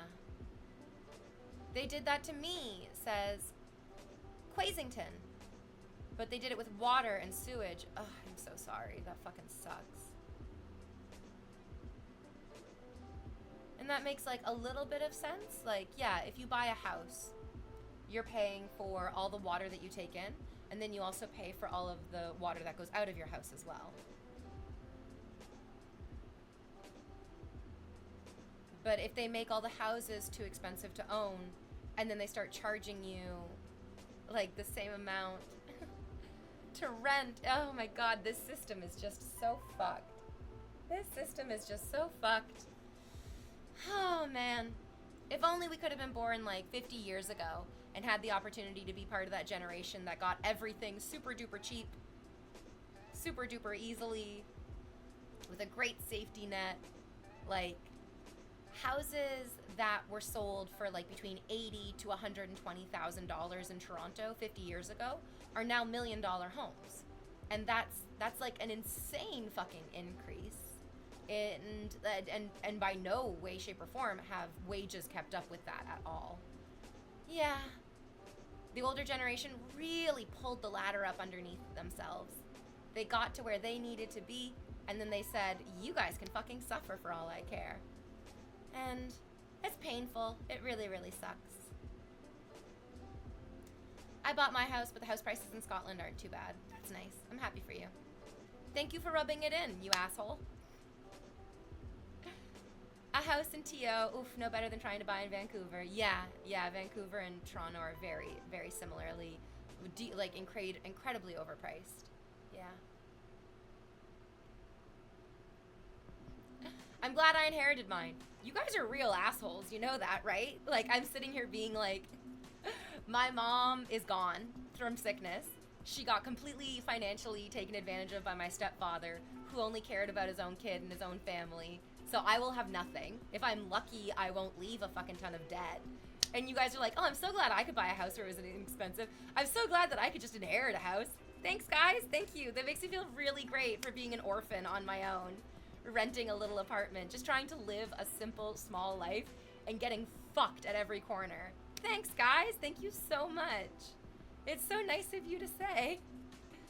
You could, I don't know, maybe subscribe to the channel because you have all of this fucking equities you're sitting on? No? You would rather just watch a poor girl? Poor girl. I know that I am, like, very wealthy compared to many other people as well. Absolutely. Not as wealthy as these fuckers who own their own houses, though. God damn. Yep. Yep.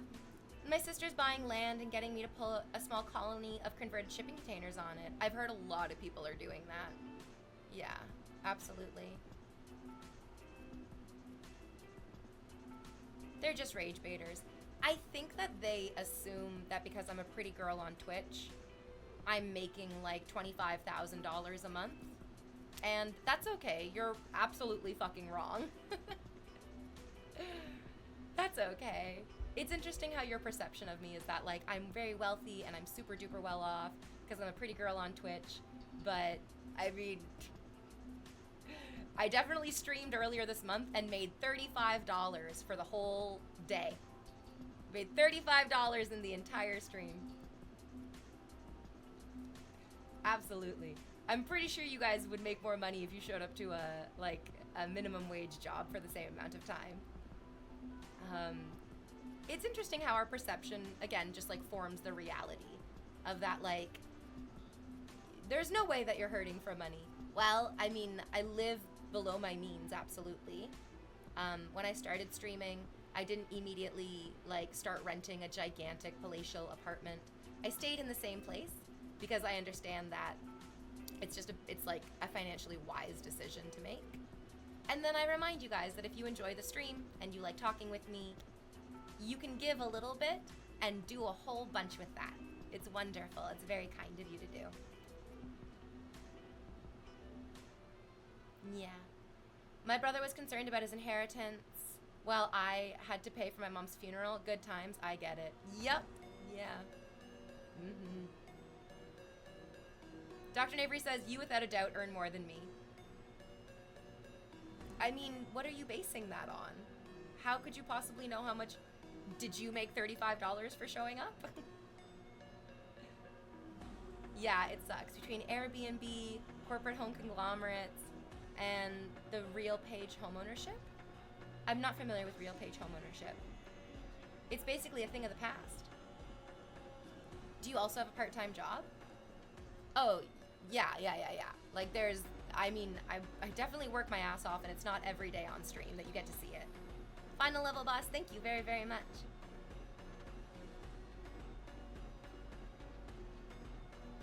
Bless you, my dude. Thank you so much for hearing. Thank you so much for supporting. You're a real one. You get the song as well.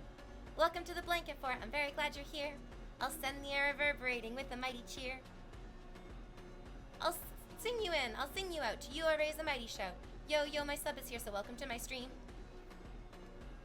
You have way more lucrative revenue streams. Dr. Navery, I'm gonna be honest with you. You seem like a pompous asshole. You seem like somebody who lives inside of a lot of his own assumptions.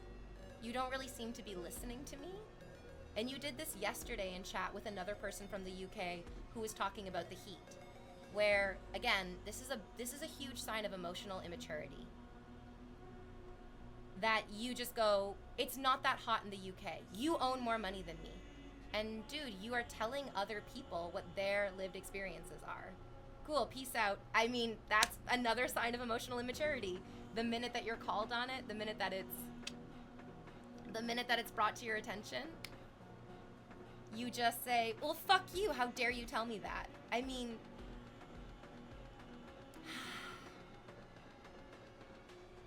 it's very telling when somebody gets so upset in that way. And it's for no good reason. It really is for no good reason. It's very, very common for any person who is creating content online to do a call to action and for them to have a variable income. That like some months you do wonderfully, but just because you do wonderfully last month doesn't mean that you're gonna do wonderfully this month, which is why the hustle is constant. And having people assume, well, you're doing great, you have so much money, you definitely don't need any more money, is like, there are definitely people who fall into those categories, absolutely. But I don't think that you can just broad stroke say that that's all Twitch streamers, or just like all female Twitch streamers who are doing well with money. It plays into the bystander effect. Yeah, the bystander effect is that like you see how many people are watching, and inappropriately, people often assume if you have a high viewer count, you're making a lot of money. But the opposite is often quite true. When you have a high viewer count, most often, it makes every individual viewer feel like, well, there are so many people here, maybe somebody else will pay. There are so many people here, maybe somebody else will donate. There are so many people here, maybe somebody else will gift subs. And it completely removes the, like, individual interaction between us. Which is that, yeah, somebody else absolutely might, but that somebody could also be you. Like Final Level Boss. Like Tasmanian Devil. Like Kathaloon and Brandon. Like our Polish Kaiser and our Skra! Thank you all so much for your support. You stepped up in a way that I genuinely fucking appreciate so much. Did you ever play the evil queen from Snow White when you were doing the princess parties? I didn't. They never let me play any villains. There was one party where they let one of the girls be Cruella de Vil, and I was so freaking... Oh, I was so freaking disappointed. I was like, let me be a villain, please. Is the volume low for anyone else? Yeah, my microphone is way out of stream. My stream is, like, kind of quieter than other people's streams. You get used to it. Yeah. And we all know what to assume means. That's right, it makes an ass out of you and me. I've also learned that summer is a very low revenue period for creatives. Exactly, Ritus. Yeah, the summer is really, really difficult to try to earn any money. Most people who are, like, at work are now taking care of their kids. Most of the kids who are usually in school are now, like, running out, breaking glass and stealing things on the street. Yeah, summertime is a really, really frustrating time of year because you're like, hey, I would love your support. I would love for you to support the stream. I would love to be able to keep showing up every single day and do this for you. And it means so much to me that you guys support. Thank you very much. McDougal, or I have to support, like, these other people instead of V because these other people are small. And, like, yeah, it turns into the bystander effect, right? I'm proud of the growth that I've seen from you. Ah, thanks. Yeah, I do feel like my boobs have gotten bigger. Why can't every month be September? Because Twitch is already operating at a loss. Ah, damn. Yeah. Unlucky. Yeah, that I wasn't able to play the Evil Queen. I think it'd make a great Evil Queen, yeah. People are always just busier in the summer with lives, and the views are higher early morning or later in the evening. Yeah, and not like in the middle of the day when I usually stream. Yeah. Then things are hanging. Oh yeah, boobs down to my knees. Tits hanging down to my ankles. Ain't that just the way? Ain't that just the way? Oh yeah. The only thing that makes me think of is what was the teacher's name in South Park? Who had like the really long hanging tits, and she would go to lift her arms up, and everyone would be like, "No, please don't," because it'd pull her shirt up, and then you could see her titties just hanging real low. Oh yeah. Delicious. I love a pair of low hangers. It makes me feel so in tune with nature and the gravity of our entire world. Sign me up. How difficult would it be to stream outside? Well, today it'd be really hard because we're in the middle of a heat wave. And then outside of that, I don't think it's very safe for me to do IRL streams outside.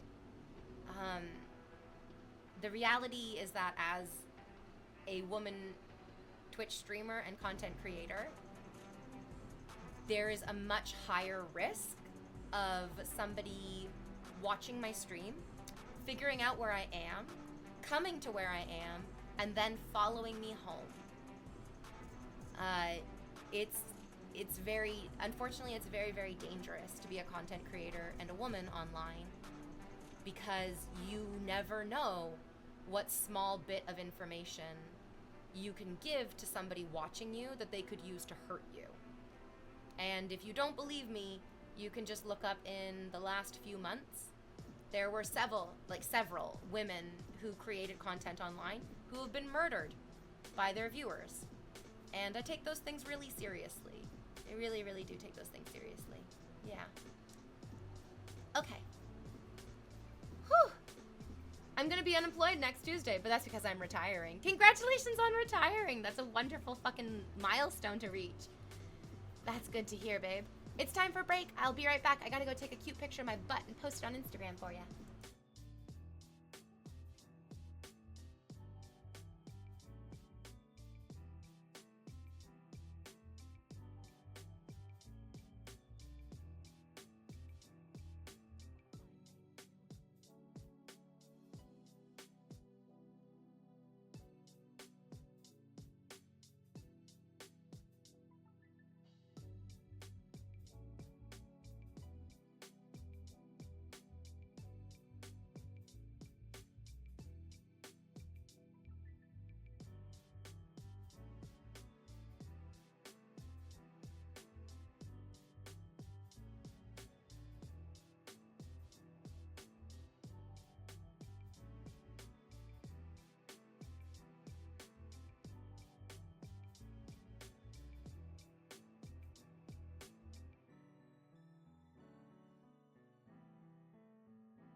Oh, it's a great, go look at the Instagram.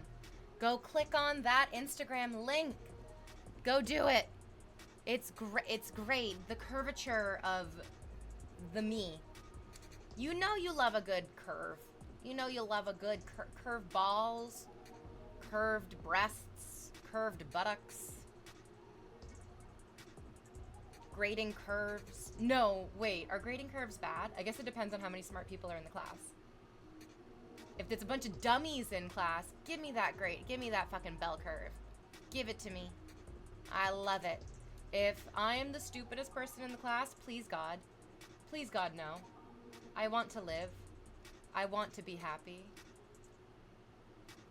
J Cool said, I hope you're doing okay in the heat. And yes, J Cool. Yeah. It's been a bit of a, fuck. Sorry, I went to the bathroom and so I had to take my bodysuit off, and sometimes when you put it back on, it doesn't like lay, it's gotta be symmetrical, right? Sometimes when you put it back on, it doesn't like lay perfectly symmetrical. So I live in like a really old house. Like the house that I live in was built like before any of us were born. A really nice old house. And how many summers ago was it? A few summers ago, I bought myself like a window AC unit because there was no AC in the units available. And I had that window AC unit. I didn't really have space for it in my house. I would have to end up like in the off season sort of like jamming it into my closet. And so earlier this year, I was so happy. I was so happy when we got the notice that the new building owners were going to be installing central AC units in all of our apartments. I was like, this is wonderful. Oh my gosh. Like, this is great. It's like such a great idea to like install these AC units.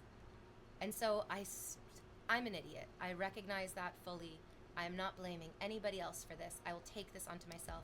I got rid of my window AC unit because I very foolishly assumed that when they said in like January and February, when they were like, oh, we're going to be installing these like permanent AC fixtures in your house.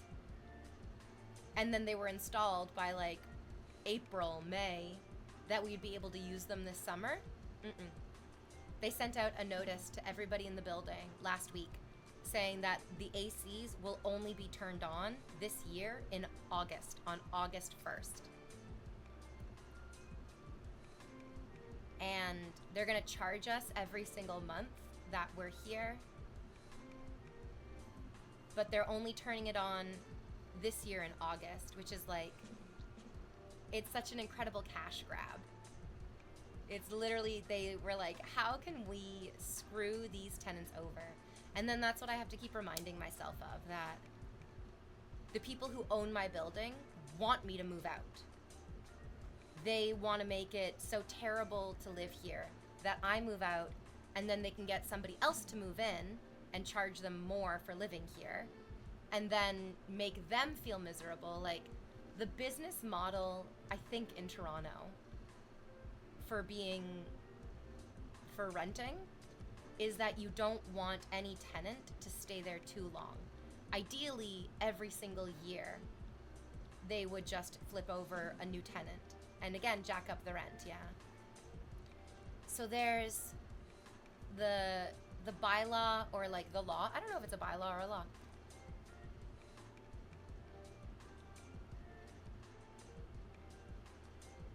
Is that buildings built before 1991 or 1993 can only have a rent increase per year of like 3%, which is a very small percentage. Or it can have an increase of 3% every time somebody new moves in. And so what they want is new people to move in as much as possible, so that it's like that 3% can then turn into like maybe 6% over a year. And then maybe that 6% can get up to like 9%. And so, yeah, I just have to keep reminding myself, they're trying to kick me out. They don't want me to stay here. They definitely want to be able to charge somebody else more to move into here. And it's so dehumanizing. It's so frustrating. I was talking with my friend about writing to our mayor, the mayor of Toronto, Olivia Chow, who is a very, very good and decent person. Comes from an immigrant family. She grew up in, I just saw a video about this the other day actually. She grew up in St. Jamestown, which is not a wealthy part of the city at all. And I think that in my mind, I'm like, Mommy Olivia, just fix this for us. But I wonder, like, how much she could do or what it would. The friend that I was talking to last night was like, I think you should tell her. It seems like something that she would want to be aware of. Yeah. They charge me $80 a month for the summer for AC. Okay. They're charging us an extra $25 or $35, depending on like some other factors, every single month. And so I'm like, I think we're getting fleeced.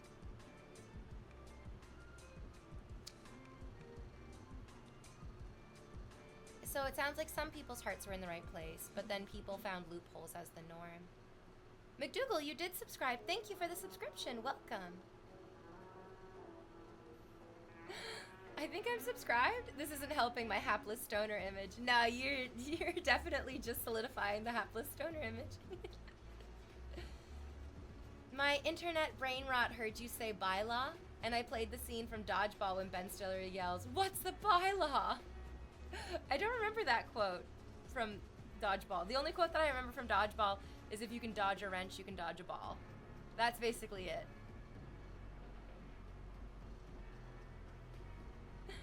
Simple Live says, "Oh crap, your hair looks particularly pretty today." Hey, thanks. I love a little ponytail. It makes me feel very fancy. Yeah. Just look at me and my fancy hairs today.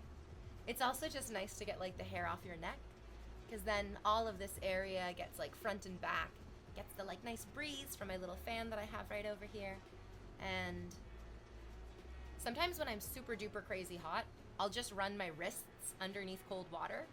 And in my mind, I imagine that if I hold my wrists under the cold water, all the blood that pumps through my body, which like comes through, everywhere, but like also passes through your hands and your wrists, it'll like cool down my blood and make me feel cooler all over. It's really truly might just be like a full-on placebo effect with absolutely no basis in reality whatsoever. But we all know that the placebo effect also fucking works sometimes. Like, it doesn't have to work to make you feel like it worked, I got curious, says Ritus, about how old my apartment building is, and most likely it was built before 1974 because the designer got an award for planning the whole area around me. Woo! Oh, that's so nice. That's really cool, Ritus. Yeah, the 1970s were like such a great time for building infrastructure, and we were like full of so much hope. We had this like great ideas for, the future is going to be so beautiful. The future is going to be so amazing. Yeah, it is nice, McDougal. Olivia Chow will certainly solve all of our problems.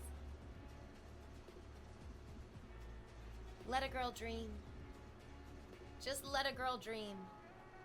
Just let me dream, my dears. I want to live in the fantasy of my own imagination. Because living in the reality of the present is, oh dear God. Oh dear God. Gestures to everything. Oh yeah. Chicago has a lot of, the future is going to be great here areas. That did not turn out that way. Ugh. Yeah, there's a lot of like kicking the can down the road. This idea of like, it's the same thing that we're doing with the climate catastrophe, in that we're like, well, Gen Z and Gen Alpha, they're going to be the ones who are going to like solve the climate catastrophe. Like, how can we how can we begin to, we're so busy doing all this damage. How can we be expected to fix it? Just kick the can down the road. It's in the scene where he's arguing with William Shatner about whether Average Joe should be allowed to compete in the dodgeball finals, or something like that. Oh yeah, that makes sense. That's like, yeah. That's ringing a bell. I always wish there was a bell that I had that could go off right in that moment. I got no bells. Well, except for an Animal Crossing. Oh, sweet, beautiful Animal Crossing. Oh, I love it so much. It makes me so happy. I've been debating. I kind of so in Animal Crossing, there's something called your Critterpedia, and there are a bunch of bugs and fish and sea creatures that you can catch in Animal Crossing. It's one of the things that makes the game so much fun, is that there's so many different ways to play the game. For some people, they are like, I want to have like every villager. I want every villager. So they increase the friendship of the villagers who live on their island. There are over 400 Animal Crossing villagers in total that you can have on your island. Not at one time. At one time, you can only have a maximum of 10 villagers on your island. So some people like to grind through getting all the villagers, and if you reach a certain level of friendship with villagers, they'll give you a portrait of themselves, and those portraits are very rare items. So fun. Some people, like me, love to decorate.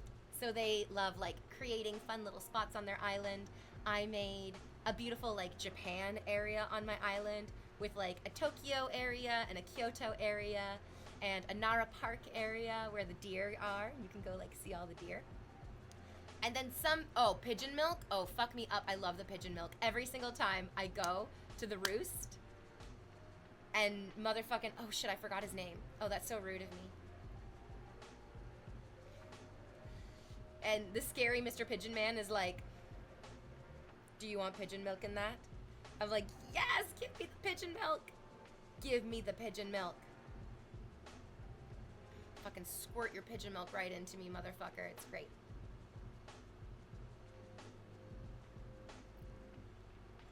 And there are also people who play to complete the Critterpedia. There are people who are like, I want to catch all the bugs. I want to catch... Oh, it's Brewster. Thank you for reminding me of his name. Brewster. I was like, his name is Aiden. His name is Garfield. Brewster, of course. Brewster the Rooster. No, he's not a rooster. He's a pigeon. But he works at the Roost, which sounds like rooster. I forgot his name as well, and I had to Google it. Is that pigeon milking motherfucker? I have decorated to every single inch of my island is just like fully fucking decorated. Like beautiful, gorgeous. There's the Japan area. There's the downtown area. It's got nice beaches. There's like a nice wooded area because I love myself some natural wooded areas. It's great. And I'm very, very close to having caught all of the bugs. I caught all the fish already. We definitely spent like a few weeks there. Ritus remembers. Abdullah remembers. We definitely spent a few weeks there catching all the fish that I could.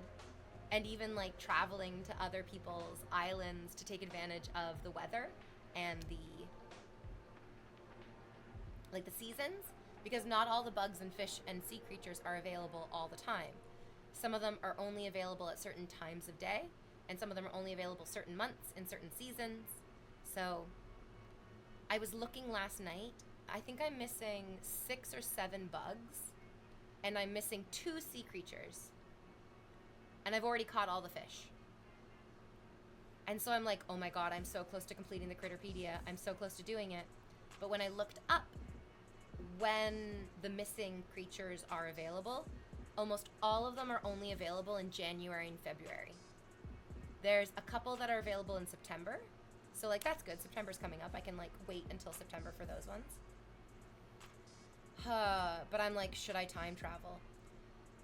Time travel in Animal Crossing means that you save and close your game. And then you go into the settings of your Switch. You go to the date and time setting. You say, do not use the internet to keep the date and time accurate. You turn that off.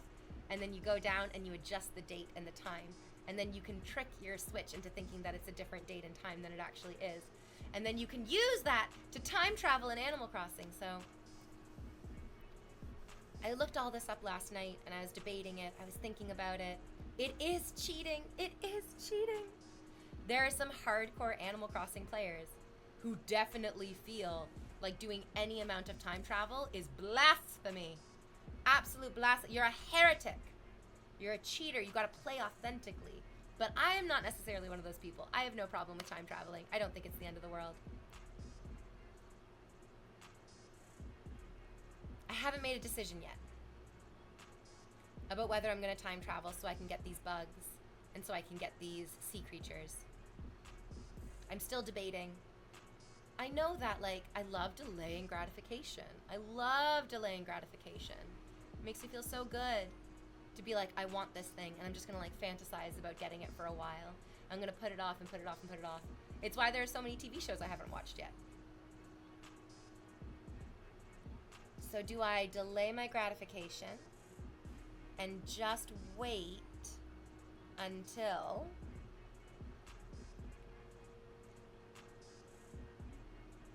you know, those times roll over again? Or do I time travel? Do I time travel? Montreal Lion Man Cap says, a big birthday shout out to the Cancer folk out there enjoying your season. Let's go. Happy Cancer season. And bon Saint Jean Baptiste Day in Quebec. For the Quebecois folks out there, enjoy it.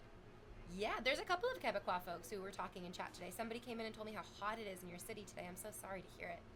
We're burning up too. Oh, it got even hotter. Now it's 31 degrees Celsius in Toronto. I think this is the hottest day of the heat wave so far. Woo! I put my foot down on the ground and I found my puppy's tummy. Hello, puppy tummy. Okay, let's see. Let's see what the weather is. This is the government's... Oh my god! Oh my god, it is 34 degrees Celsius, actually. The Weather Network doesn't always have the most accurate read on the heat, but the Canadian government definitely does it like really. Yeah, this is literally just updated at 3:03 p.m. In Toronto, it is 34 degrees Celsius, and with the Humidex, it feels like it is 43 degrees Celsius. That is wild. That is very, very wild. Oh, but the humidity went down. Oh, wait, what the fuck? Okay. But the humidity went down. The humidity was at 61% this morning, and now the humidity is at 49%. What is that in Fahrenheit? I wonder if there's an easy way to switch to Fahrenheit. No, it's Canada, and it's the government of Canada. We only use... I think that, like, 34 degrees Celsius... Oh, wait, no, there it is. Hold on, never mind. Okay, it's 93 degrees Fahrenheit, and with the Humidex, it feels like 109 degrees Fahrenheit. That's insane. It is 37 degrees Celsius in New York on Election Day, which genuinely feels anti-democratic. Holy Christ, on a unicycle. Yeah, it's 100 degrees Fahrenheit in New York City. Oh my god.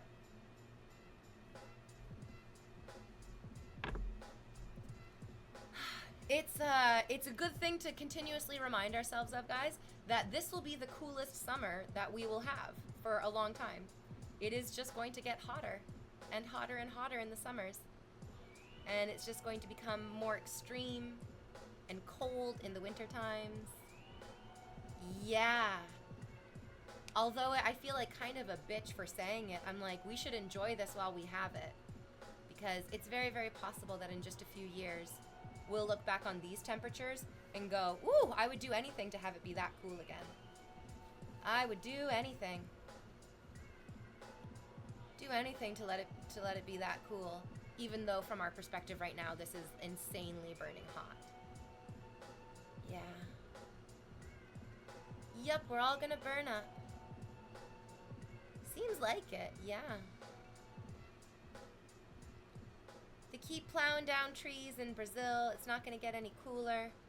Definitely pool weather. Definitely. I don't even know if I'd want to be outside at all, actually. Like, even in the pool, even at the beach, I feel like the safest place to be is just like inside in the shade, away from the humidity, away from like the direct sunlight. Your nails are so pretty unpainted. I have like just a clear coat on them because I used to go get my nails done all the time, and then I was like, I'm kind of growing out of this. Like, I don't think that I need to get my nails done all the time. It seems like a little bit bougie for me, and honestly, I just missed my fingertips. I didn't even realize how much I missed my fingertips, but because of the way that my nails were, they were always pretty long. I just like, I couldn't even like touch my fingertips. So it's been nice growing them out. I need like maybe a couple more months before like all the damaged part of the nail grows out, but yeah, it's going pretty nicely. I'm very, very lucky that I have like really great, nice, even nail beds. Not everybody has that. Or like, and my nails are strong too. There are a lot of people whose nails are just like so brittle and they break so easily. Mine are pretty brittle right now, which is why I'm keeping them short. But I think once they grow out, like, yeah, the new nails that are growing in are very, very tough. Thank God for that. Thanks for noticing, J. Cool. Ooh! We held a message for sex-based terms. Gamer Patrol says, when I got back from voting, I sat in front of my AC butt-ass naked for like 40 minutes. Oh, 10 minutes, sorry. Only 10 minutes. I thought it was going to be a lot more than just 10 minutes. Dude, I hope you are still butt-ass naked in front of your AC right now. You deserve it. Mistack says, apparently they switched to cleaner diesel on shipping freighters, so there was less smoke, which caused less reflection of the sun and made it worse rather than better. Oh, God. Oh, dear God. Oh, dear God. Oh, no. Oh, no. Ooh, yeah. I don't think that solving the climate crisis is going to work, because I feel like the only way that we're going to make the world a better place, like with the climate the way that it is and for every other person who's just living a regular life, we would have to try to convince the wealthiest, the richest, the most powerful of us that perpetual and constant growth is not the norm. I was talking about this with my friend because he's feeling really burnt out at work. I think a lot of people can relate to that. So my friend was telling me, he's like, I'm not proud of any of the work that I'm doing at work, he said. He was talking about how so much of his job really does just feel like cleaning up other people's messes instead of actually creating things himself that help people. It's like a lot of patching, people kicking cans down the road instead of being able to create something that he's proud of and helps people. That's really what he wants to do, and it is really what he like shines at doing as well. And I was like, I totally understand that, yeah. And I think the way that you get trapped in that position is because the higher ups, the bosses, the CEOs, the like CFOs, whoever you want to name it as, they don't want to spend money to make the world a better place. They want to make money by making the world a worse place.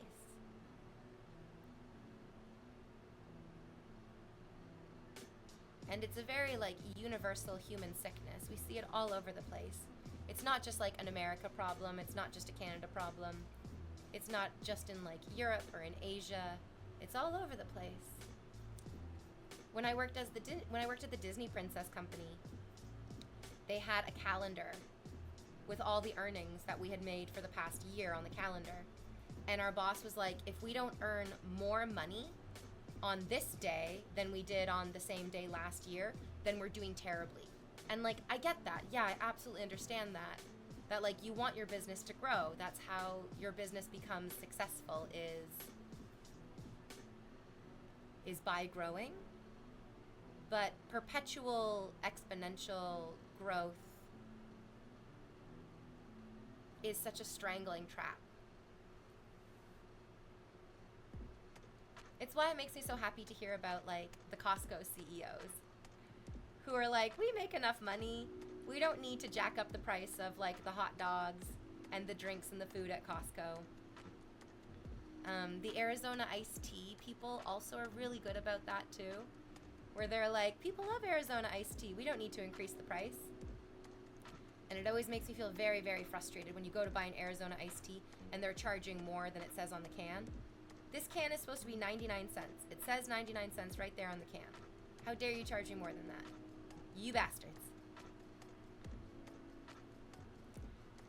Is air conditioning common in Canada? Are you guys more European on that front? Definitely more European, Gamer Patrol. Our houses are designed to keep heat in. Our houses are not designed to like keep heat out, really. So I have a window AC unit. It's working wonderfully. I'm so grateful for it. But there are a lot of people who don't have that, and they are boiling. They are just boiling. And then Elon Musk's rockets just keep exploding. We were talking about that earlier in an earlier stream. And I was like, how great would it be if somebody did like purposeful sabotage on that rocket? There was no people, there was no like life lost in that explosion, and so that's for the best. I don't think anyone would be fucking evil enough to explode a rocket with people inside of it. But to explode his fucking rocket, it was such an incredible fucking explosion. Have they told us what the issue was? Because if they haven't expressed what the issue was, I'm like, it was sabotage! It was totally sabotage. People are fighting back. Somebody was joking that a parrot cut a cable. Someone needs to give that parrot a fucking knighthood. Yeah, tell Olivia Chow about it. I'm thinking about it. Thinking about complaining to Mama Chow. Mama Chow, you gotta fix all our problems.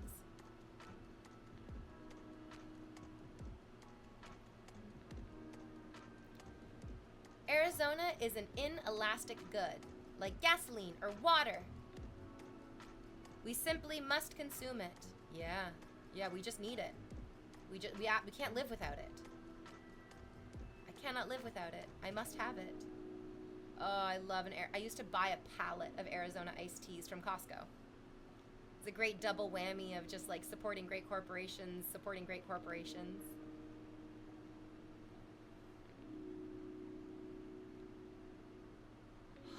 And I loved that pallet of Arizona iced tea. It was so good. I think I got kind of fat drinking all that iced tea though, because there's sugar in there. There is sugar in there. Oh my god, my dog just got up like, what? Where's the sugar? Go lay down in the bedroom, pup. Go on, good girl. Yep, go on, good girl. So cute, oh my god. Oh, thank you, J. Cool. Yeah, J. Cool, fuck yeah. Bless you, my dude. Thank you for the 2-month subscription. Hooray! Thank you, thank you, thank you, thank you, thank you. I will use this money to keep myself cool, just like your username, baby. Now you're Jay the coolest. Thank you so much. I don't think anyone would be dumb enough to get onto one of his rockets. Isolated fear, right? Yeah, I don't think I would either, especially with all the fucking explosions. Jesus. Arizona iced tea is just great in general. It's so good. It's so good. I love a San Pellegrino as well. Yeah, fuck yeah. But again, lots of sugar in that, and I'm very wary of drinking sugar. Like drinking very sweet, sugary things, I feel like it's one of the worst ways that you can consume sugar. Because at least if you're eating a cookie, like you gotta chew it, you gotta put it in your mouth, you feel there's a mass to it. But just drinking sugary drinks, it's like you drink it, it's in your mouth for less than a second, you swallow it, and you're like, I'm already thirsty for more. And isn't that true as well? Don't sugary drinks make you more thirsty? I don't know if that's real or if I just like heard that on the internet and I was like, sounds like a fact to me. That sounds perfectly cromulent. I don't know. Maybe I don't want to know. I used to put so much sugar in my tea. I used to put like a sickening amount of sugar in my tea. I was very young. My metabolism was super duper different.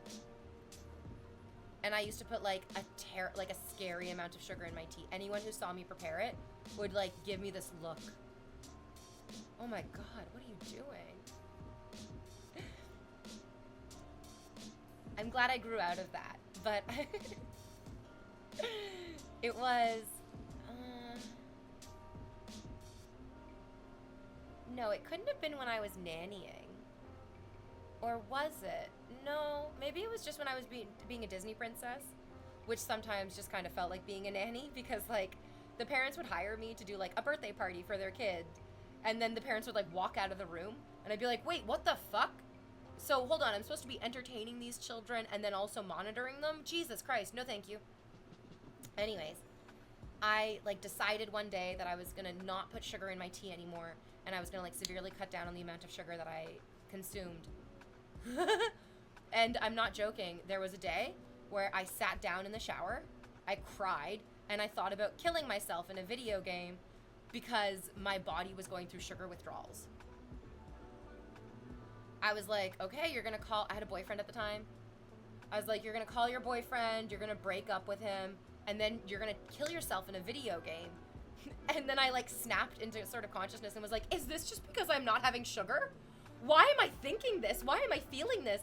Is this literally just because of the sugar? And yes, it was because of the sugar. Cutting it out of my diet in a big way made me want to kill myself in a video game. Derek Lee Ketchum says, I actually heard that it makes you more thirsty about certain diet sodas. Oh yeah. Isolated Fear says, I went to France for 2 weeks.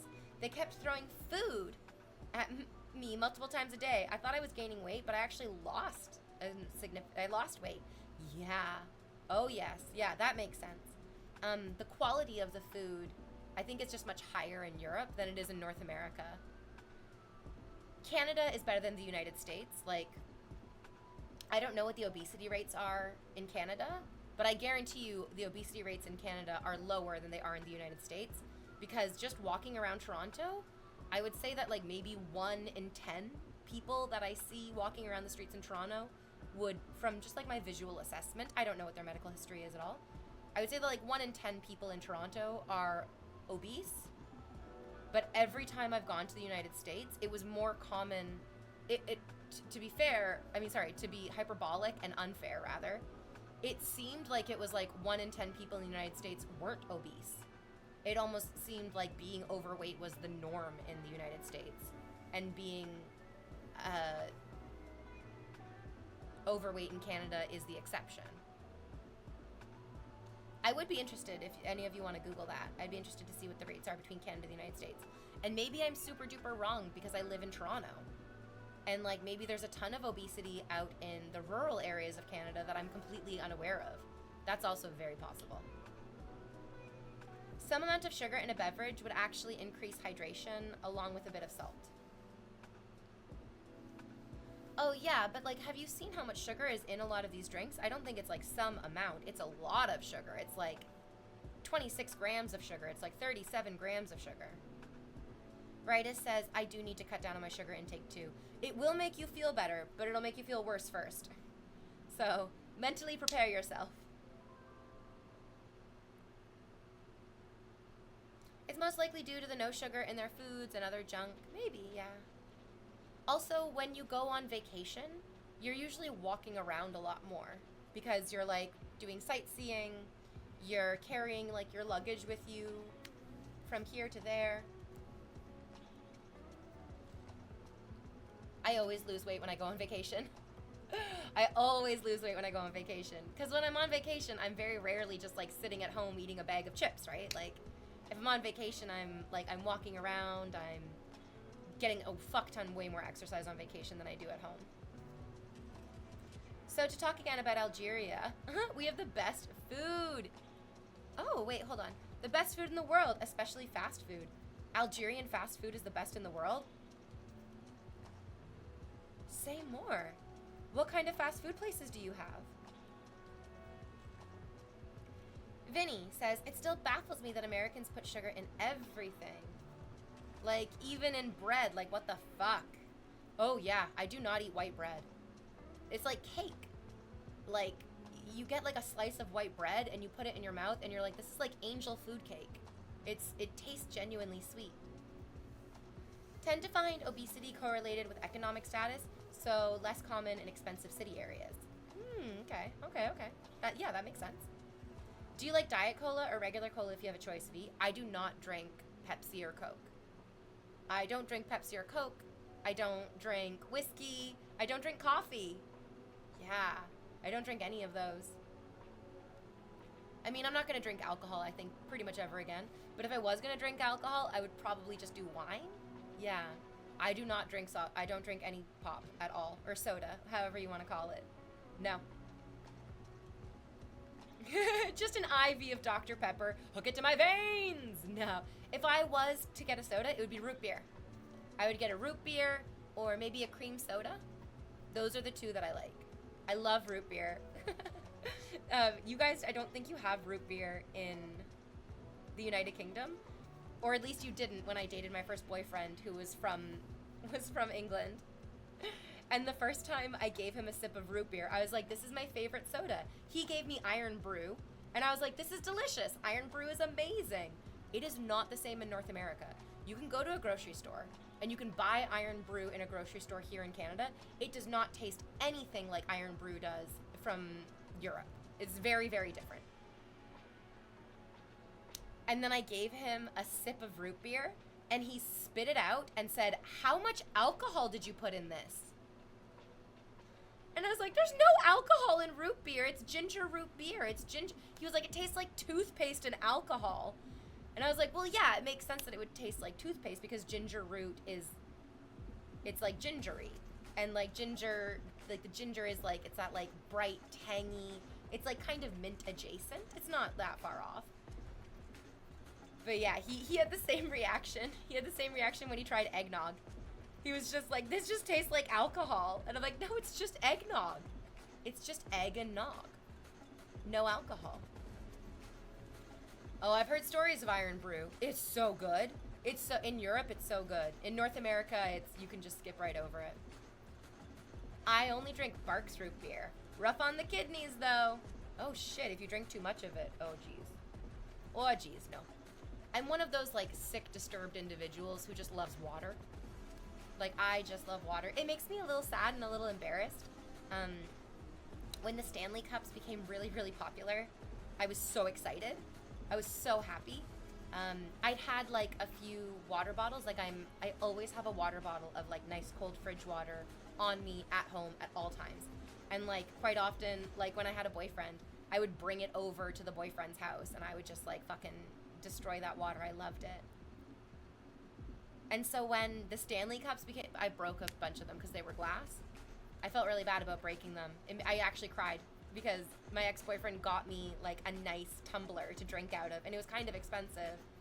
And then there was a day where I turned around really quickly with it in my hand, and it slipped out of my hand, and it just shattered everywhere, and I cried and I cried and I cried. Nah, I said too much. My message got deleted. It's okay. I'm gonna read it really quickly before it gets. I mean, we have to limit people because sometimes they'll just come in and write really big, long, crazy paragraphs. You did not write a big, long, crazy paragraph. You wrote a very cohesive, fast food paragraph. Okay. You can check, for example, Shanty Fast Food. It makes amazing burgers. We even have Grantita. It's a local fast food. We also do tacos. It's not the same as Mexican. Similar to fresh ones. We also have traditional food, and it's super tasty in a way that I really want everyone to visit and taste and get a good summer vacation. It's super, super cheap, by the way. I just did a beautiful advertisement for you. That'll be $4,000.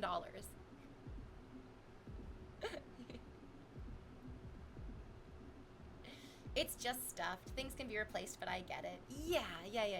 It was more like the sentimental value of like, it was a birthday present from him, and it was the only thing that he gave me for my birthday, because I'll be honest, my ex-boyfriend was really bad at giving gifts.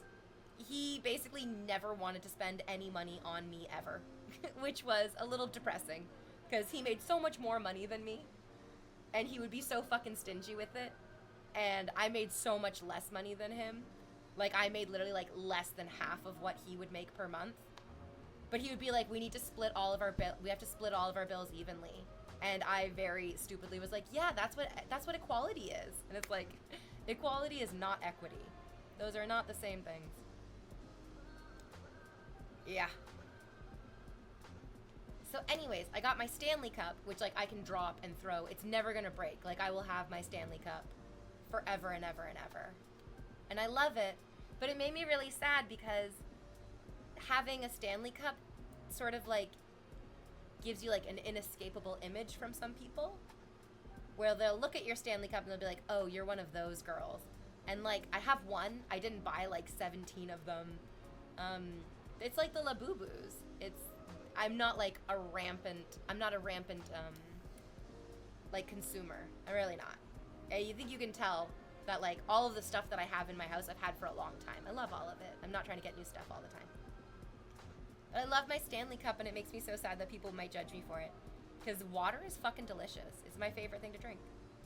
And then when it's nice and cold outside, tea. Oh, I love tea. Tea's my favorite. Give me that hot leaf juice every single day, baby.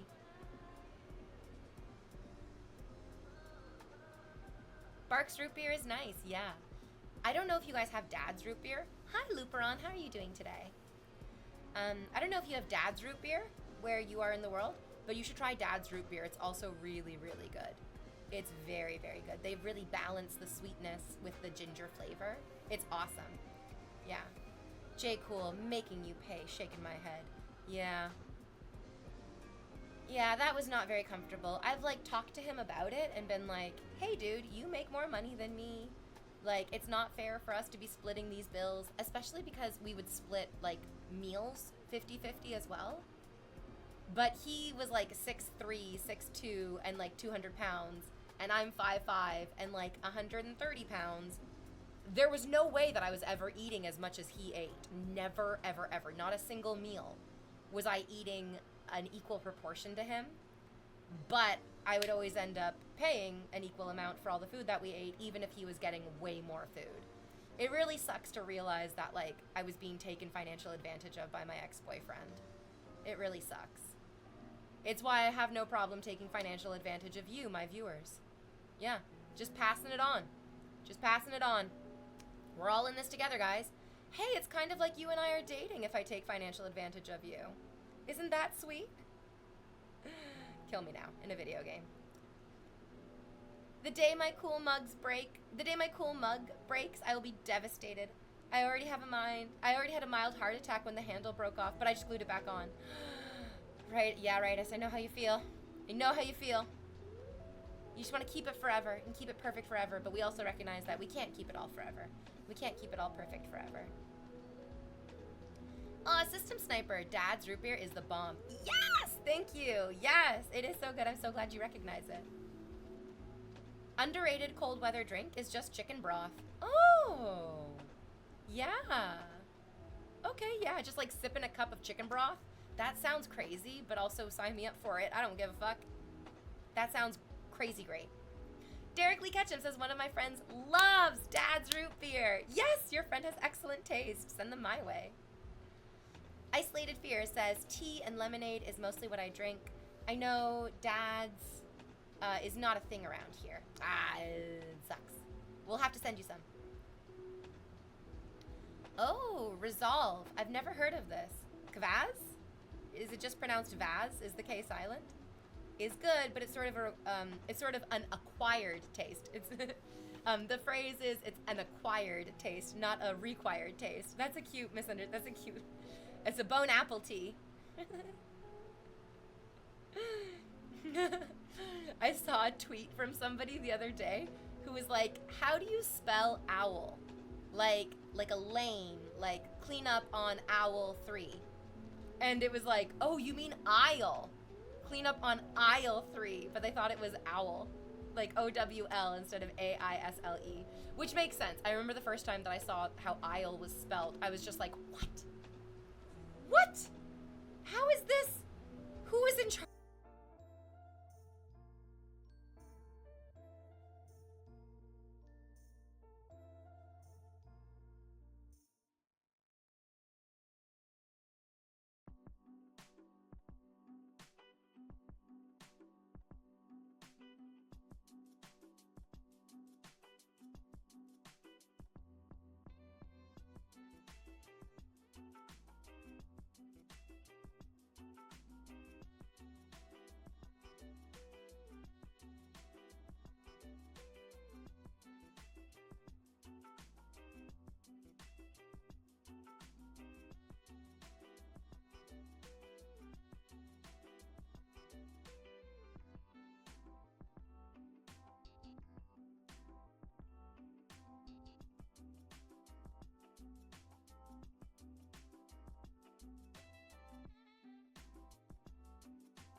came back. Hello again. Ooh, what have you guys been talking about? Crystal came in screaming. Crystal just screaming at the top of her lungs. I'm sorry, I assumed your gender, because I don't know a lot of guy crystals. It's kind of a designated female type name. Crystal came in screaming, ah, and said, I want a drink. So apparently, KVASS is fermented Brightus. Oh my god, is fermented bread water? Bread juice? Instead of wheat, it's rye bread or rye flour. It's not as alcoholic though. Most kvass options are non-alcoholic. Kvass is made from a mash obtained from rye bread or rye flour and malt soaked in hot water, fermented for about 12 hours with the help of sugar and bread yeast or baker's yeast at room temperature. Okay, now a lot of food is disgusting. Like, I watched a guy that I dated. He, like, prepared a whole chicken for me once. That was really cool and really nice. It was very intense, though. He roasted me a whole chicken, and then that night he told me that he was in love with me. And I was like, we have only been seeing each other for, like, 3 weeks. So, I love you was really... I mean, I'm a little bit better now. I think that if I was dating somebody for 3 weeks, and they were like, I love you, it wouldn't scare the fucking life out of me. But at the time, I was very, very scared by that. And watching him prepare the chicken, I was like, this is disgusting. I will be able to eat this because I know it will be delicious. But goddamn, if food isn't just disgusting. Yeah. McDougal tried it just a couple times in the past few months, but realized that it didn't fit me very well. And then we're at Crystal screaming. Crystal wants to try the kvass. You can also add raisins if you want. To the kvass? What? Oh my god. I don't want to drink. With the exception of bubble tea, I cannot have solids in my drink. Bubble tea is the one exception for that. If I'm having bubble tea, I definitely want some glass jelly. I love a good bit of a glass jelly. Oh, that mouthfeel is so great. It's fucking irresistible. I don't want raisins in my fucking kvass. Oh, you know what though? I need to relax a little bit. The reality is that so many of us, like each and every one of us, will miss out on something that could be our favorite thing because we just think we won't like it. That's right, boys. Let a woman peg you. Maybe it'll be me. Yeah, delicious. I always felt the Earl sweatshirt line too fondly. Oh, is Earl sweatshirt a person? I'm not familiar with them. Drank how much of the gin straight? Enough to fill a fish tank. Oh, that's a lot of gin. Yeah. Welcome back, says J Cool. Thanks, J Cool. Crystal says, kvass me any day. You're crazy, girl. You're crazy. Although I do love raisins. I actually really do. I've told this story before, and I'm going to tell it to you now. When I was in my grade 12 year of high school, I had a music class first thing in the morning. My first class in the morning was music. And we were like in the music room, and it was me and one other girl who sat at the back of the room and played trombone. I think she was playing trombone. Maybe she was playing trumpet. I can't remember exactly. But it was me, one other girl in the class, and then 28 guys. There were 30 people in this music class, and 28 of them were guys, and 2 of us were girls.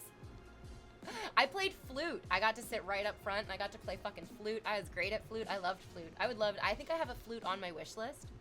I would love if one of you kind and generous chatters wanted to buy me a flute, because I loved playing the flute. It was so fun. It's very portable as well. It's a wonderfully portable instrument. You can bring the flute with you anywhere.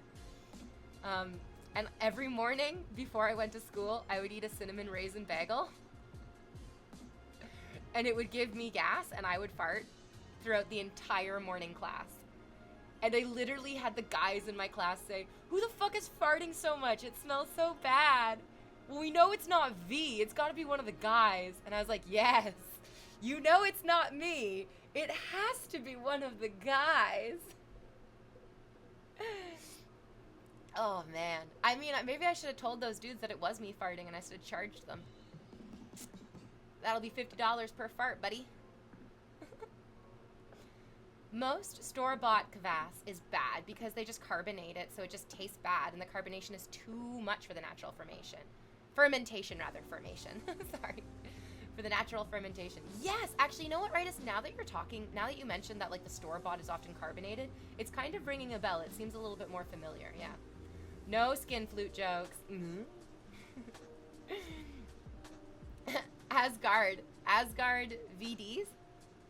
Asgard venereal diseases? What a username. He said, yeah, girls don't fart. Exactly right. They belch. Go look up my belches on YouTube. Go look up all my burps on YouTube. You're welcome. I just did one right now. Yay! Hi, Sam Dog.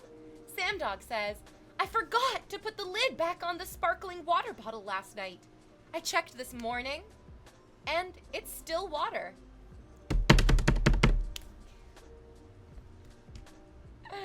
I checked this morning, and it's still water.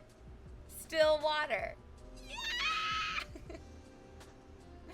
Sam Dog, don't ever change. Don't ever change. Give me these fucking puns until the day the sun explodes us. I love it. I love it. I really, really do. I think it's grand. I love the puns. I'm a punny bitch. Oh, that's good shit. I like it. I like it a lot.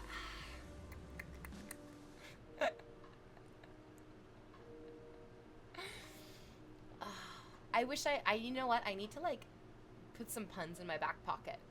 So that at any moment, at any given time, yeah. Animal Crossing question. Does rain help the fishing? Yes, Ritus! Yes! Yes! Yes! If it is raining, it does give you a bit of a bonus to catching the more difficult and rare fish.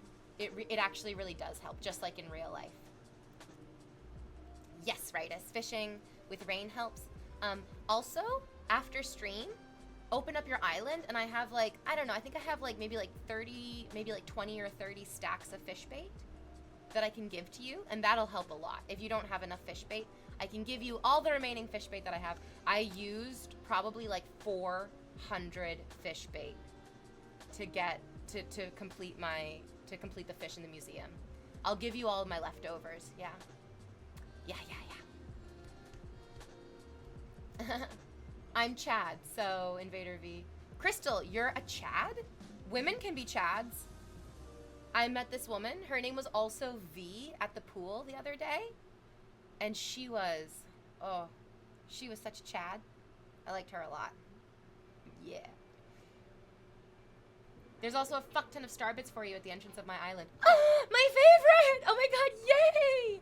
Yay! Oh my gosh, yay, I'm coming over. Oh, Bloomatus asks, oh wait, sorry, Brian McFashion says, you look amazing again, Miss V, and now goodbye. So long, my sweet Pokemon man.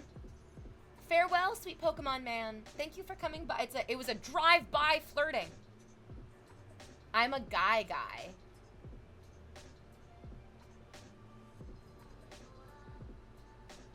That I accept it. I'll allow you being a guy, Crystal. I feel terrible and deeply sexist that I'm like, I liked you better when you were a woman in my mind. But that's rude of me. I love men just as much as I love women. That's what being bisexual / pansexual is all about, baby! Yay. And some cherry blossom petals? Shut the front door! Shut the front door. I obviously love a cherry blossom petal as well. Thank you. Are you sure you don't want them?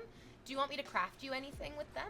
I have all the star recipes, and I have all of the cherry blossom recipes. So if you want me to craft anything for you, you just let me know, baby boy. Baby boy.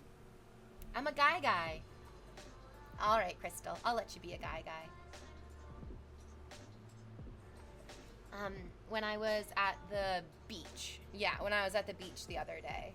I was chatting with this really, really wonderful person. I feel kind of bad because they very respectfully were like, hey, can I flirt with you? And I was like, oh, I usually just, like, talk with people the first time I meet them. And then if I see them again, because there's, like, a lot of regulars that come to the beach, obviously. It's, like, usually if, like, we hang out more than once is when I start, like, relaxing. And I feel bad. They didn't like that, obviously. They were like, oh, you're shooting me down. And it's like, I'm not shooting you down. I'm just saying becoming, like, sexually entangled with somebody takes time for me. Some people would call that being demisexual as well. But can I have 3 sexualities? Look at me. How can I not have all the sexualities? I'm so stupid. I'm sorry. McDougal says, I enjoy the company of anyone I please, though I've never emotionally dated a man, though. I mean, that's fair. Dating men, having dated a lot of men, is kind of difficult. I wouldn't recommend it to everyone. A guy, Crystal to me, is the Crystal Guard dudes. Hi, Ian, in Adventure Time, when Jake refuses to fight and he just fake punches them. I love that episode. Do you know what I really, really do love, and I really, really want to do a full rewatch of Adventure Time. It is such an exquisite growth of, like, the world, the characters. I love that they let Finn get older as well. They let him, like, have birthdays and age up appropriate. I mean, not exactly in line with his voice actor, Jeremy Shada. But, oh my god, I love Adventure Time. My favorite is when the King of Ooh, this, like, charlatan, this, like, con artist, holds an election. Actually, maybe it was Princess Bubblegum that holds the election. And the candy people vote the King of Ooh to be the king of the Candy Kingdom. Number 1, I love the part where Princess Bubblegum takes her kingdom back and she screams, monarchies are not democracies! Because she's right, monarchies are not democracies. You don't get to vote on your king. That's not how that works. But in another episode, the King of Ooh is, like, looking for a flying pizza. He wants to fly while he sits on a pizza. I don't know, he's an idiot. And so one of the banana guards gives him a push, and he just falls down the stairs. And then the banana guard looks around and goes, Mama? And then he starts singing, Mama said there'd be days like this. There'd be days like this, my mama said. And all the banana guards, like, start dancing and singing, and they're doing their cute little banana guard dance. It's fucking great. It's great. Mama said. That's the name of the episode as well, is Mama said. Asgard VD says, well, now I have a Spice Girl earworm. Ooh, I love Spice Girls. Oh, I love Spice Girls. Baby Spice and Scary Spice were my favorite Spice Girls growing up, and I feel like that tells you a lot about my personality. Just right there. EcoPro. EcoPro, thank you. 66 months. Oh, fuck me. 66 months. Fuck yeah. And Ian's subscription was for 77 months. Who's going to subscribe for, 88 months? Oh, no. 88 sounds like HH, which often online stands for Hail Hitler. We don't, no, no. Throw it all away. Don't want any of that. Oh, fuck. V on the beach just feels like IRL Animal Crossing for V in a way that you talk to the villagers. Anyone? Oh my god, you're absolutely fucking right. You are absolutely fucking right. Yeah. Just go to the beach. I just talk with everyone. I want to be friends with everyone. I'm your longest sub, easy. I mean, probably, yeah. You were there almost from, like, the first, like, week that I started streaming. I love Ginger Spice because I love redheads. Oh, I love redheads, too. One of my best friends, my Montreal best friend, I don't think that she knows that she's bisexual, but I'm very excited for her to one day realize that she's bisexual, because every time I talk to her, she's like, V, you're so sexy. Everyone should want to have sex with you. And I'm just like, That's a very straight thing to say.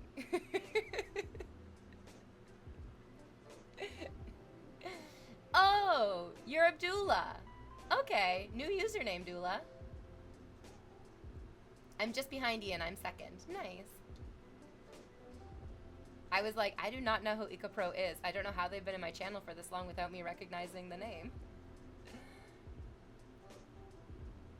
It's a very regular, very straightforward thing. You know, when your female friend talks about how sexy you are and how beautiful your body is and how anyone would want to have sex with you. And I'm just like, Montreal friend, I think you might like women. Like, I think you might like women, but as a woman, it's very intimidating to think about, like, being sexually active with a woman because, ugh. we're just so deeply conditioned to accept sexual advances from men. It feels like we don't even know how to do it any other ways. It's my name on Discord. I thought IKO stood for if I don't even know what I thought it stood for. Actually, I was looking at it the other day because we were talking. And I was like, IKO.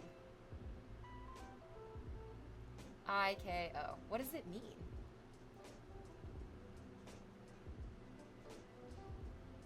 Wow, okay. Wait, did I say something wrong?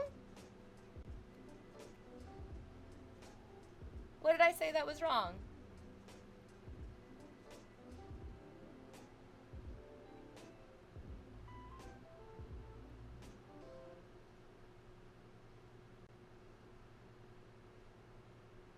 Hopefully nothing too bad.